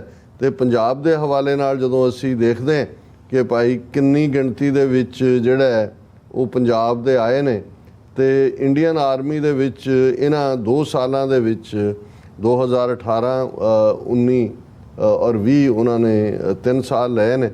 ਸੋ 2018 ਦੇ ਵਿੱਚ 7079 ਆਲਮੋਸਟ 7000 ਹੀ ਤੁਸੀਂ ਰੱਖੋ ਉਹ ਫੌਜ ਦੇ ਵਿੱਚ ਗਏ ਨੇ ਪੰਜਾਬ। ਜਦੋਂ ਤੁਸੀਂ ਬਾਕੀ ਸਟੇਟਾਂ ਦਾ ਦੇਖਦੇ ਹੋ, ਦਿੱਲੀ 'ਚੋਂ 213 ਨੇ, ਗੋਆ 'ਚੋਂ 26 ਨੇ, ਗੁਜਰਾਤ 'ਚੋਂ 2176 ਨੇ, ਈਵਨ ਹਰਿਆਣਾ ਜਿਹਨੂੰ ਬੜੀ ਜਾਟ ਬੈਲਟ ਔਰ ਬੜੇ ਬਲੀ ਬਣਾਇਆ ਹੋਇਆ ਇਹਨਾਂ ਨੇ, ਉਹਨਾਂ ਦੀ ਜਿਹੜੀ ਗਿਣਤੀ ਹੈ 4094। ਹਿਮਾਚਲ ਇਹਦੇ 'ਚ ਵੱਡੀ ਭਰਤੀ ਹੁੰਦੀ ਹੈ ਲੇਕਿਨ ਉਹ ਵੀ ਪੰਜਾਬ ਤੋਂ ਅੱਧੇ ਨੇ, ਔਰ ਇਸੇ ਤਰ੍ਹਾਂ ਕਰਨਾਟਕਾ, ਝਾਰਖੰਡ ਵਗੈਰਾ ਤੋਂ ਬਹੁਤ ਥੋੜ੍ਹੇ। ਸੋ ਪੰਜਾਬ ਦਾ ਜਿਹੜਾ ਹੈ ਉਹ 2018 'ਚ 7079, 19 ਦੇ ਵਿੱਚ 5017, ਫਿਰ 5821। ਸੋ ਇਹ ਆਪਣੇ ਆਪ ਦੇ ਵਿੱਚ ਇਸੇ ਤਰ੍ਹਾਂ ਏਅਰਮੈਨ ਏਅਰਫੋਰਸ ਦੇ ਵਿੱਚ ਜਾਣ ਦਾ ਵੀ ਦੇਖੀਏ ਤੇ ਪੰਜਾਬ ਦੇ ਵਿੱਚੋਂ ਇੱਕ ਸਾਲ 'ਚ 69, 78 ਤੇ 100, ਜਦੋਂ ਕਿ ਤੁਸੀਂ ਬਾਕੀ ਸਟੇਟਾਂ ਦੇ, ਕਿਉਂਕਿ ਨੰਬਰ ਆਫ ਏਅਰਮੈਨ ਦੇ ਲਿਹਾਜ਼ ਨਾਲ ਬੜੇ ਥੋੜ੍ਹੇ ਨੰਬਰ ਨੇ ਪੰਜਾਬ ਦਾ ਉਸ ਦੇ ਵਿੱਚ ਵੀ ਜਿਹੜਾ। ਔਰ ਫੌਜ ਦੇ ਹਵਾਲੇ ਨਾਲ ਹਾਲਾਂ ਯੂਪੀ 22 ਕਰੋੜ ਆਬਾਦੀ ਹੈ, ਪੰਜਾਬ ਦੀ ਜਿਹੜੀ ਹੈ ਉਹ 3 ਕਰੋੜ ਆਬਾਦੀ ਹੈ। ਸੋ ਆਲਮੋਸਟ ਯੂਪੀ ਤੋਂ ਬਾਅਦ ਜਿਹੜੇ ਪੰਜਾਬ ਦੇ ਜਵਾਨ ਨੇ, ਰਿਕਰੂਟ ਨੇ, ਉਹ ਇਹਦੇ 'ਚ ਲੈ ਗਏ ਨੇ। ਸੋ ਇਸ ਤੋਂ ਅਸੀਂ, ਮੈਂ ਹੁਣ ਅੱਗੇ ਨਹੀਂ ਜਾਵਾਂਗਾ, ਬਾਕੀ ਉਹਨਾਂ ਨੇ ਬੜੀ ਡੀਟੇਲ ਦਿੱਤੀ ਹੈ। ਉਹਨਾਂ ਨੇ ਫਿਰ ਇਹ ਕਿਹਾ ਥੱਲੇ ਆਪਣੇ ਐਨਾਲਿਸਿਸ ਕਿ Uttar Pradesh being the biggest state in India has the highest number of recruits, which is obviously followed by Punjab. Yet our patriotism is challenged day in and day out on their media outlets. ਕਿ UP ਤੋਂ ਬਾਅਦ ਪੰਜਾਬ ਅੱਜ ਵੀ ਇਹਨਾਂ 3 ਸਾਲਾਂ 'ਚ ਉਹਨਾਂ ਨੇ ਜਿਹੜਾ ਉਹ ਭਰਤੀ ਦਿੱਤੀ ਹੈ, ਪਰ ਅੱਜ ਵੀ ਉਹਨਾਂ ਦੇ ਦੇਸ਼ ਭਗਤੀ ਦੇ ਉੱਤੇ ਮੀਡੀਆ ਆਊਟਲੈਟਸ 'ਤੇ ਸਵਾਲ ਖੜੇ ਕੀਤੇ ਜਾਂਦੇ ਨੇ। Worth taking a look at the numbers serving the motherland from Madhya Pradesh, Gujarat, Delhi, Himachal, Maharashtra compared to Punjab. Very few recruitment levels in northeastern states definitely portrays a strong resentment towards India's armed forces there. ਉਹਨਾਂ ਨੇ ਹੁਣੇ comparison ਕੀਤਾ ਵੀ ਸਿੱਖਾਂ ਦਾ ਹਾਲ ਦੇਖ ਲਓ, ਜੋ sleep walking ਇਸੇ ਲਈ ਕਿਹਾ ਕਿ ਅਸੀਂ ਇਹ ਜਿਹੜੀ ਸਾਡੇ ਤੇ ਟੋਟਲ ਵਾਰ ਹੈ ਸਭ ਨੂੰ ਸਹਿ ਕੇ ਵੀ ਸਭ ਤੋਂ ਜ਼ਿਆਦਾ ਨੰਬਰ ਜਿਹੜਾ ਹੈ ਉਹ ਅਸੀਂ ਭਰਤੀ 'ਚ ਦੇ ਰਹੇ ਹਾਂ। ਪਰ ਨਾਰਥ ਈਸਟ ਦੀਆਂ ਸਟੇਟਾਂ ਜਿਹੜੀਆਂ, ਜੋ ਕੁਛ ਹੁਣ ਮਨੀਪੁਰ 'ਚ ਹੋ ਰਿਹਾ, ਮਿਜ਼ੋਰਮ 'ਚ ਹੋ ਰਿਹਾ, ਸਾਡੇ ਸਾਹਮਣੇ ਹੈ ਮਨੀਪੁਰ 'ਚ, ਖਾਸ ਕਰ ਨਾਗਾਲੈਂਡ 'ਚ, ਸੋ ਉਹ ਫੌਜ 'ਚ ਨਹੀਂ ਆਏ। ਉਹ ਇਹਦਾ ਮਤਲਬ ਹੈ ਕਿ ਵੀ ਉੱਥੇ ਮੂਵਮੈਂਟਸ ਅੱਜ ਵੀ ਉਹਨਾਂ ਦੀ ਰਿਜ਼ੈਂਟਮੈਂਟ ਹੈ। ਸਾਡਾ ਇੱਕ ਤਬਕਾ ਜਿਹੜਾ ਹੈ ਉਹਨਾਂ ਨੇ ਆਪਣਾ ਆਪਾ ਜਿਹੜਾ ਉਹ ਸਲੀਪ ਵਾਕ ਦੇ ਹਵਾਲੇ ਕੀਤਾ ਹੋਇਆ। ਔਰ ਉਹਨਾਂ ਨੇ ਇਹ ਕਿਹਾ ਕਿ ਵੀ north east definitely portray strong resentment towards India's armed forces there. 2019 was the year of Pulwama and abrogation of Article 370 in Kashmir, and by 2020 there were famous protests. ਫਿਰ ਉਹਨਾਂ ਨੇ ਮੈਨੂੰ ਕਿਹਾ ਵੀ ਤੁਸੀਂ ਆਪਣੀ ਵੀ ਇਹਦੇ ਤੇ ਇਨਪੁਟ ਦੇ ਸਕਦੇ ਹੋ। Just like Punjab, Kashmir has been plagued by drugs to create a narrative of unemployment, then a lifeline of recruitment in armed forces. A recent study by Government Medical College Psychiatry Department based in Srinagar, Prevalence and Pattern of Substance Use in 10 districts of Kashmir, published in 2022, said Kashmir had surpassed Punjab and ranked second, just behind northeastern states combined. ਇਹ ਹੈ ਕਸ਼ਮੀਰ ਦਾ ਹਾਲ ਕਿ ਵੀ ਜਿਸ ਕਸ਼ਮੀਰ ਨੇ ਜਿਸ level ਦੀ resistance ਦਿੱਤੀ, ਲੇਕਿਨ ਅੱਜ ਜਿਵੇਂ ਪੰਜਾਬ ਦੇ ਵਿੱਚ ਉਹਨਾਂ ਨੇ ਸਿਸਟਮੈਟਿਕਲੀ ਡਰੱਗਸ ਲਿਆ ਕੇ ਇੱਕ ਨੈਰੇਟਿਵ ਪੰਜਾਬੀਆਂ ਨੂੰ ਡਰੱਗੀ ਬਣਾਉਣ ਦਾ ਕੀਤਾ ਹੋਇਆ। ਨਾਰਥ ਈਸਟ ਵੀ ਮਨੀਪੁਰ ਸਭ ਤੋਂ ਜ਼ਿਆਦਾ ਡਰੱਗਸ ਰਹੀਆਂ ਨੇ। ਇਹੀ ਹਾਲ ਸੀ ਕਿਉਂਕਿ ਜਿੱਥੇ ਮੂਵਮੈਂਟ ਚੱਲਦੀ ਹੈ ਤੁਹਾਨੂੰ ਲੱਗਦਾ ਵੀ ਤੁਸੀਂ ਫੌਜ ਰਾਹੀਂ ਸੁਪਰੈਜ਼ਨ ਨੂੰ ਡਰੱਗੀ ਬਣਾ ਦਿਓ। ਔਰ ਉਹਨਾਂ ਦਾ ਕਹਿਣਾ ਹੈ ਵੀ ਇਹ ਮੈਡੀਕਲ ਕਾਲਜ ਸ੍ਰੀਨਗਰ ਦੇ ਹਵਾਲੇ ਨਾਲ ਕਿ 10 ਜ਼ਿਲ੍ਹਿਆਂ ਦਾ ਉਹਨਾਂ ਨੇ ਦਿੱਤਾ ਹੈ, ਔਰ ਇਸ ਵੇਲੇ ਕਸ਼ਮੀਰ ਦੇ ਵਿੱਚ ਡਰੱਗਸ ਪੰਜਾਬ ਨਾਲੋਂ ਜ਼ਿਆਦਾ ਨੇ। ਹੁਣ ਇਸ ਤੋਂ ਅੰਦਾਜ਼ਾ ਲਾਇਆ, ਔਰ ਇਹਦੀਆਂ ਤੁਹਾਨੂੰ ਤਾਂ ਉਹਨਾਂ ਦੇ ਮੀਡੀਆ 'ਚ ਖਬਰਾਂ ਨਹੀਂ ਨਜ਼ਰ ਆਉਣਗੀਆਂ ਕਿਉਂਕਿ ਹਾਲ ਦੀ ਘੜੀ ਉਹਨਾਂ ਨੇ ਪੰਜਾਬ ਦੀ ਟੋਟਲ ਡਿਸਟਰਕਸ਼ਨ ਕਰਨੀ ਹੈ। ਕਸ਼ਮੀਰ ਦਾ ਤਾਂ ਇਮੇਜ ਦੇ ਰਹੇ ਜੀ, ਬਹੁਤ ਟੂਰਿਸਟ, ਬਹੁਤ ਡਲ ਲੇਕ ਦੇਖਿਆ, ਇੰਨੇ ਲੱਖ ਹੋ ਗਏ, ਔਰ ਸਭ ਝੂਠ ਫਿਗਰ।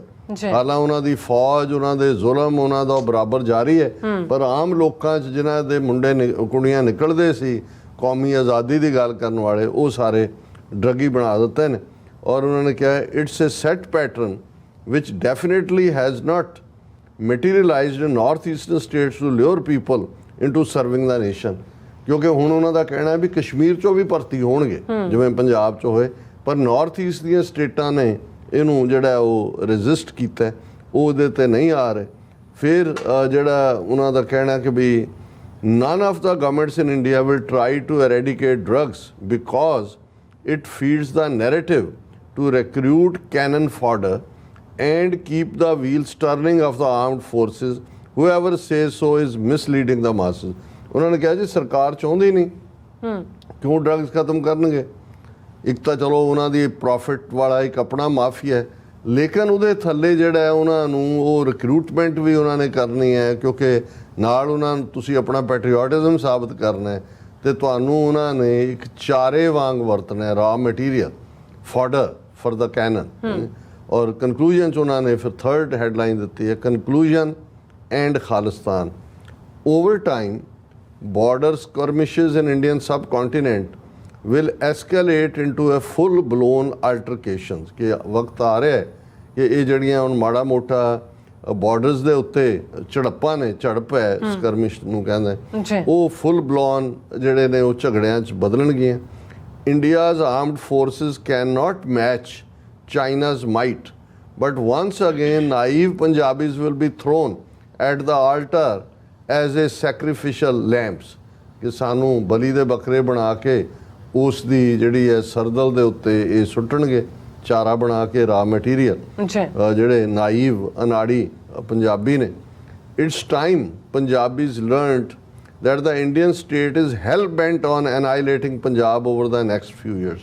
ਇਹ ਪੰਜਾਬੀ ਸਮਝਣ ਕਿ ਵੀ ਉਹ ਤੁਲੀ ਹੋਈ ਹੈ ਬੁਰੀ ਤਰ੍ਹਾਂ, ਕਿ ਉਹਨੇ ਜਿਹੜਾ ਉਹ ਡਿਸਟਰਕਸ਼ਨ ਕਰ। Recent floods in Punjab and no response at all from government establishment in India is testament to the fact that plans for a modern day genocide are already set in motion, and such patterns of extermination will just become all too familiar.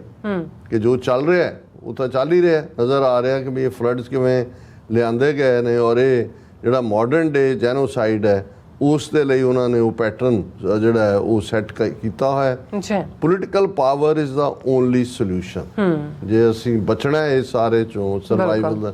ਔਰ ਉਹਦੇ ਤੇ ਉਹਨਾਂ ਨੇ ਗੱਲ ਕੀਤੀ referendum 2020 and it's about time resilient Sikhs understood about it. ਉਹਨਾਂ ਨੇ ਕਿਹਾ ਕਿ ਵੀ ਜਿਹੜੇ ਡਿੱਗ ਕੇ ਖਲੋਣਾ ਜਾਣਦੇ ਨੇ, ਜਿਹੜੇ ਇਸ ਸਾਰੇ ਜਿਹੜੇ ਸਿੰਪਟਮ ਕ੍ਰੀਏਟ ਕੀਤੇ ਨੇ ਉਸ ਬਿਮਾਰੀ ਦੇ ਜਿਹੜੀ ਆ ਉਹ ਬੈਕਟੀਰੀਆ ਜਾਂ ਵਾਇਰਸ ਦਾ ਸ਼ਿਕਾਰ ਨਹੀਂ ਨੇ, ਉਹ ਇਹਨੂੰ ਸਮਝਦੇ ਨੇ। These few lines from 1940s Germany epitomizes it all ਕਿ 1940 ਦਾ ਜਰਮਨੀ ਕਿਉਂ ਜਿਹਾ ਸੀ, ਕੁਛ ਉਹਦੇ 'ਚ ਉਹਨਾਂ ਨੇ ਕੋਟ ਦਿੱਤੀ ਹੈ ਕਿ ਉਹ ਸਾਡੀ ਇਸ ਸਥਿਤੀ ਨੂੰ ਬਿਆਨ ਕਰਦਾ ਹੈ। It didn't start with gas chambers, ਕਿਉਂਕਿ ਜਦੋਂ ਅਸੀਂ 6 ਮਿਲੀਅਨ ਜੂਜ਼ ਜਾਂ ਜਿਪਸੀਜ਼ ਜਾਂ ਕਮਿਊਨਿਸਟ ਔਰ ਦੂਜੇ ਸਿਵਲ ਲਿਬਰਟੇਰੀਅਨ ਉਹਨਾਂ ਦੇ ਮਾਰੇ ਜਾਣ ਦੀ ਗੱਲ ਕਰਦੇ ਹਾਂ ਤਾਂ ਮੋਸਟਲੀ ਕਨਸੈਂਟਰੇਸ਼ਨ ਕੈਂਪ ਜਾਂ ਫਿਰ ਗੈਸ ਚੈਂਬਰਸ ਦੀ ਗੱਲ ਉਹਨਾਂ ਨੇ ਕਿਹਾ ਜੀ ਇਹ ਉਦੋਂ ਨਹੀਂ ਸ਼ੁਰੂ ਹੋਇਆ ਕਿ ਜਦੋਂ ਗੈਸ ਚੈਂਬਰ ਆਏ।